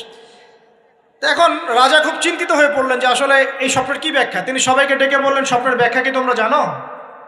তখন রাজ্য পরিষদের এই যে এমপি মন্ত্রী যারা আছে তারা বলছে, না, এটা কি স্বপ্ন, আহলাম, এটা একটা বাজে স্বপ্ন, উদ্ভট স্বপ্ন, আমরা এটার মানে জানি না। আমরা হলো তাই তো বলতাম নাকি ভাই? কিন্তু ওই ব্যক্তি স্মরণ হয়ে গেল যে ছাড়া পেয়েছে, আরে ইউসুফ তো স্বপ্নের ব্যাখ্যা দিতে পারে। দৌড়ে গেলেন তিনি জেলখানায়। ইউসুফ আইয়ুহাস সিদ্দিক, হে সত্যবাদী নবী ইউসুফ, আমাকে কি এই স্বপ্নের ব্যাখ্যা বলতে পারবেন? 7টা জীর্ণ শীর্ণ গাভী 7টা মোটা তাজা গাভীকে খেয়ে ফেলছে। ইউসুফ আলাইহিস সালাম এই স্বপ্ন শুনে বললেন, ইউসুফ আলাইহিস সালাম শুধু স্বপ্নের ব্যাখ্যাই দিলেন না, বরং এই স্বপ্ন যে সত্য এটা তিনি বিশ্বাসও করলেন। এই স্বপ্ন একটা সমস্যাকে নির্দেশ করছে এটাও বুঝে ফেললেন। এই সমস্যার সমাধানও তিনি দিয়ে দিলেন। বলেন সুবহানাল্লাহ। আমার কথা বলছেন, ইউসুফ আলাইহিস সালাম স্বপ্নের ব্যাখ্যা দিচ্ছেন না, বরং স্বপ্নটা যে সত্য তিনি মেনে নিচ্ছেন এবং এই স্বপ্নের ফলে একটা সামনে খারাপ সময় আসতে যাচ্ছে এটা তিনি বিশ্বাস করছেন এবং এর সমাধান তিনি জাতিকে দিচ্ছেন। ইউসুফ আলাইহিস সালাম বলছেন, তোমাদের সামনে 7 বছর দুর্ভিক্ষ হবে। কি হবে বলেন? 7 বছর। সারা বিশ্বের অর্থনৈতিক প্রেক্ষাপট একটু বিবেচনা করেন তো, যে আমরা একটা খারাপ সময়ের দিকে যাচ্ছি না আস্তে আস্তে, এবং নীরব একটা দুর্ভিক্ষ সারা ওয়ার্ল্ডে চলছে না? করোনার সময় ছিল, ওই সময় একটা সমস্যা ছিল, ইউক্রেন রাশিয়ার ইস্যু ছিল, আরও অনেক ইস্যু আছে, শুধু এগুলো ইস্যু নয়। অপচয় ইস্যু আছে, দুর্নীতি ইস্যু আছে, জুলুম আছে, তারপরে যে পারমাণবিক ক্ষেত্রগুলো আছে, বড় বড় পরাশক্তিদের চাপ আছে, অনেক ব্যাপার আছে, রিজার্ভ কমে যাওয়া, অনেক বিষয় আছে। সারা বিশ্ব একটা অর্থনৈতিক মন্দা দেখছে কিনা? ইউসুফ আলাইহিস সালাম বললেন, 7 বছর তোমাদের এখানে প্রচুর ফসল ফলবে। এটা 7টা সবুজ শীষ, প্রচুর ফসল ফলবে তোমাদের এই অঞ্চলের মধ্যে। তোমরা একটা কাজ করো, তোমরা ওই 7 বছরের ফসলের যতটুকু অংশ তোমাদের না খেলে নয়, অতটুকু দিয়ে তোমরা তোমাদের জনগণের চাহিদা পূরণ করো, আর বেশি অংশটাকে রিজার্ভ করে রেখে দিও। আমার কথা বুঝতে পারছেন? ইউসুফ আলাইহিস সালাম বলছেন না যে স্বপ্নটা সত্য, তিনি সমাধান দিচ্ছেন উল্টা। এটা তো হবে সামনে, স্বপ্ন সত্য মিথ্যা তো দূরের কথা, এটা সামনে হতে যাচ্ছে। 7 বছর তোমরা প্রচুর ফসল ফলাবে, এই ফসলের একটা বড় অংশ রিজার্ভ করে রেখে দিও, আর বাকি অংশটা দিয়ে তোমরা জনগণের চাহিদা পূরণ করো। মানে অপচয় করা যাবে না, যাবে কোনো সম্পদ অপচয় করা যাবে না। এরপর তোমাদের সামনে আসবে 7টা বছর দুর্ভিক্ষের বছর, আকাশ বৃষ্টি বন্ধ করে দেবে। আকাশ কি করবে? বৃষ্টি বন্ধ করে দেবে। তার মানে ওই 7 বছর আমরা কিভাবে চলবো তাহলে? এই যে রিজার্ভ করেছি, এই রিজার্ভ বা সঞ্চিত সম্পদ দিয়ে আমরা 7 বছর চলবো। এরপরে আল্লাহ রাব্বুল আলামিন 8ম বছরে আকাশ থেকে বৃষ্টি বর্ষণ করবেন, আবার ফসল ফলবে। কথা কি বুঝতে পারছেন? এই ব্যাখ্যা অন্যরা দিতে পারলো না, ইউসুফ আলাইহিস সালাম দিতে পারলেন। এই ব্যক্তি দৌড়ে গিয়ে রাজাকে বলল, এই হলো স্বপ্নের ব্যাখ্যা। রাজা ইউসুফ এই স্বপ্নের ব্যাখ্যা দিয়েছেন। রাজা কত বিচক্ষণ ছিলেন, রাজা সত্য মিথ্যা চিনতেন। তিনি বুঝতেন যে আসলেই সত্য কাকে বলে, মিথ্যা কাকে বলে। এই আমার এমপি মন্ত্রীরা শোনো, তোমরা কেউ সমাধান দিতে পারো নাই, ইউসুফ সমাধান দিয়েছে। ইউসুফকে আমার কাছে নিয়ে আসো, আমি তাকে আমার কাছে নিকটে আসন দিব, বলেন সুবহানাল্লাহ। এবার ইউসুফ আলাইহিস সালামকে ডেকে তিনি সম্মানিত করলেন। সম্মানিত করে বললেন যে কোন দায়িত্ব দিলে তুমি আমাদের এই রাজ্যটাকে বাঁচাতে পারবে এই দুর্ভিক্ষের হাত থেকে। ইউসুফ আলাইহিস সালাম নিজে বলছেন, আমি হচ্ছে বিশ্বস্ত মানুষ, আমি হচ্ছি রজুলুন আমিন, আমি বিশ্বস্ত এবং আমি আস্থাভাজন। আমাকে আপনি খাদ্য মন্ত্রণালয়ের দায়িত্ব দেন, ইনশাআল্লাহ আমি এই প্রবলেমগুলো সলভ করবো ইনশাআল্লাহ। এরপর তাকে দায়িত্ব দেওয়া হলো খাদ্য মন্ত্রণালয়ের। 7 বছর তিনি এরকম পলিসি গ্রহণ করলেন। মিশরের লক্ষ লক্ষ মানুষ পরবর্তী 7 বছরের দুর্ভিক্ষ থেকে বেঁচে গেছে। কোরআন তো মূল্যায়ন করি না আমরা, আর কোরআনের কথা যারা বলে ওদেরকেও মূল্যায়ন করি না। এই জন্য আমরা বলছি, বর্তমান চলমান অর্থনৈতিক সংকটের সবচেয়ে বড় বড় সমাধান হচ্ছে এক, ভাই জনগণ হই আর সরকার হই, কোনো সম্পদ অপচয় করা যাবে না। আমরা সম্পদ অপচয় করি না? আপনি উজু করেছেন, আপনি 1 বালতি পানিতে উজু করেছেন, ট্যাপ ছেড়েছেন, মসজিদের 1 বালতি পানি চলে গেছে, কেন পানি অপচয় করলেন? আমাদের 5টা ফ্যানের দরকার নেই বাসায়, আপনি 5টা ফ্যান চালাচ্ছেন কেন? আপনি ঘর থেকে বের হলেন, ফ্যান চলছে, কেন চলছে? ঘর মুছেছেন, ফ্যান ছেড়ে দিয়েছেন, এই যে পাখা বাতাসে শুকাবে মাটি, কেন? এসি চালিয়েছেন, 24 ঘন্টা চালানোর কি দরকার? 2 ঘন্টা চালিয়ে বন্ধ করলে হয়। বিদ্যুতের ব্যাপার, গ্যাসের ব্যাপার, তেলের ব্যাপার, আমরা কি কম অপচয় করি মনে হচ্ছে আপনার কাছে? আমরা প্রচুর অপচয় করি। আর আমরা জনগণরা সাধু না, আমরা বেশি অপচয় করি। আমরা অপচয় করি না ভাই? প্রমাণ আপনি নিজের বাসায় পাবেন। পানির অপচয়, আপনার তেলের অপচয়, আপনার গ্যাসের অপচয়, আপনার বিদ্যুতের অপচয়, এগুলোর উপর কঠিন আইন করা দরকার। অপচয় করলে শাস্তি দিতে হবে, অপচয় করা যাবে না। অপচয় কমালে কি হবে? আমরা সম্পদ বেশি রিজার্ভ করতে পারবো। এই যুগে কি কি সম্পদ রিজার্ভ করলে আমরা সচ্ছল হতে পারবো, এই হেদায়েতগুলো আপনাকে ওই সোকল্ড প্রোটেস্ট্যান্ট মৌলবীরা দিতে পারবে না ইনশাআল্লাহ তাআলা, কারণ তাদের কাছে ইকোনমিক্সের জ্ঞান নাই। এই যুগে যদি আমরা গ্যাস রিজার্ভ করতে পারতাম, তেল রিজার্ভ করতে পারতাম, গোল্ড রিজার্ভ করতে পারতাম, সিলভার রিজার্ভ করতে পারতাম, এবং যে কারেন্সি সারা ওয়ার্ল্ড ওয়াইড চলছে এখন, এগুলোকে রিজার্ভ করতে পারতাম, এবং জনগণের যতটুকুতে প্রয়োজন এতটুকু সাপ্লাই করে বাকিটা রিজার্ভ করে রাখতে পারতাম, আসন্ন সময়ে এটা দিয়ে আমরা বৈশ্বিক সংকট মোকাবেলা করতে পারতাম। আমার কথা রাগ করলেন? আমি কি কারো শত্রু? কোন দলের লোক? আমি আপনাদের জাতির একজন, আপনাদেরই ভাই, আপনার শুভাকাঙ্ক্ষী, এবং আপনি আর আমি, আমরা ভাইয়ের মতো। কিসের মতো? নিজের ভাইয়ের মতো। আপনার গায়ে আঘাত লাগলে আমি কষ্ট পাবো, আপনাকে কে গালি দিলে আমি কষ্ট পাবো। আমাদের জনগণের ক্ষতি হলে আমাদের বুক কাঁদবে না? জনগণের ক্ষতি হলে, দুঃখ দুর্দশা হলে আমাদের বুক কাঁদা উচিত, উচিত কি না? আমাদের সবাইকেই যার যার দায়িত্ব। আমাদের এই ভিডিওটি যদি আপনার ভালো লেগে থাকে তাহলে ভিডিওতে একটি লাইক দিতে পারেন এবং আপনার প্রিয়জনদের সাথে শেয়ার করতে পারেন, এবং এইরকম আরও ভিডিও পেতে আমাদের ইউটিউব চ্যানেলটি সাবস্ক্রাইব করে পাশে থাকা বেল আইকনটি অন করে দিন।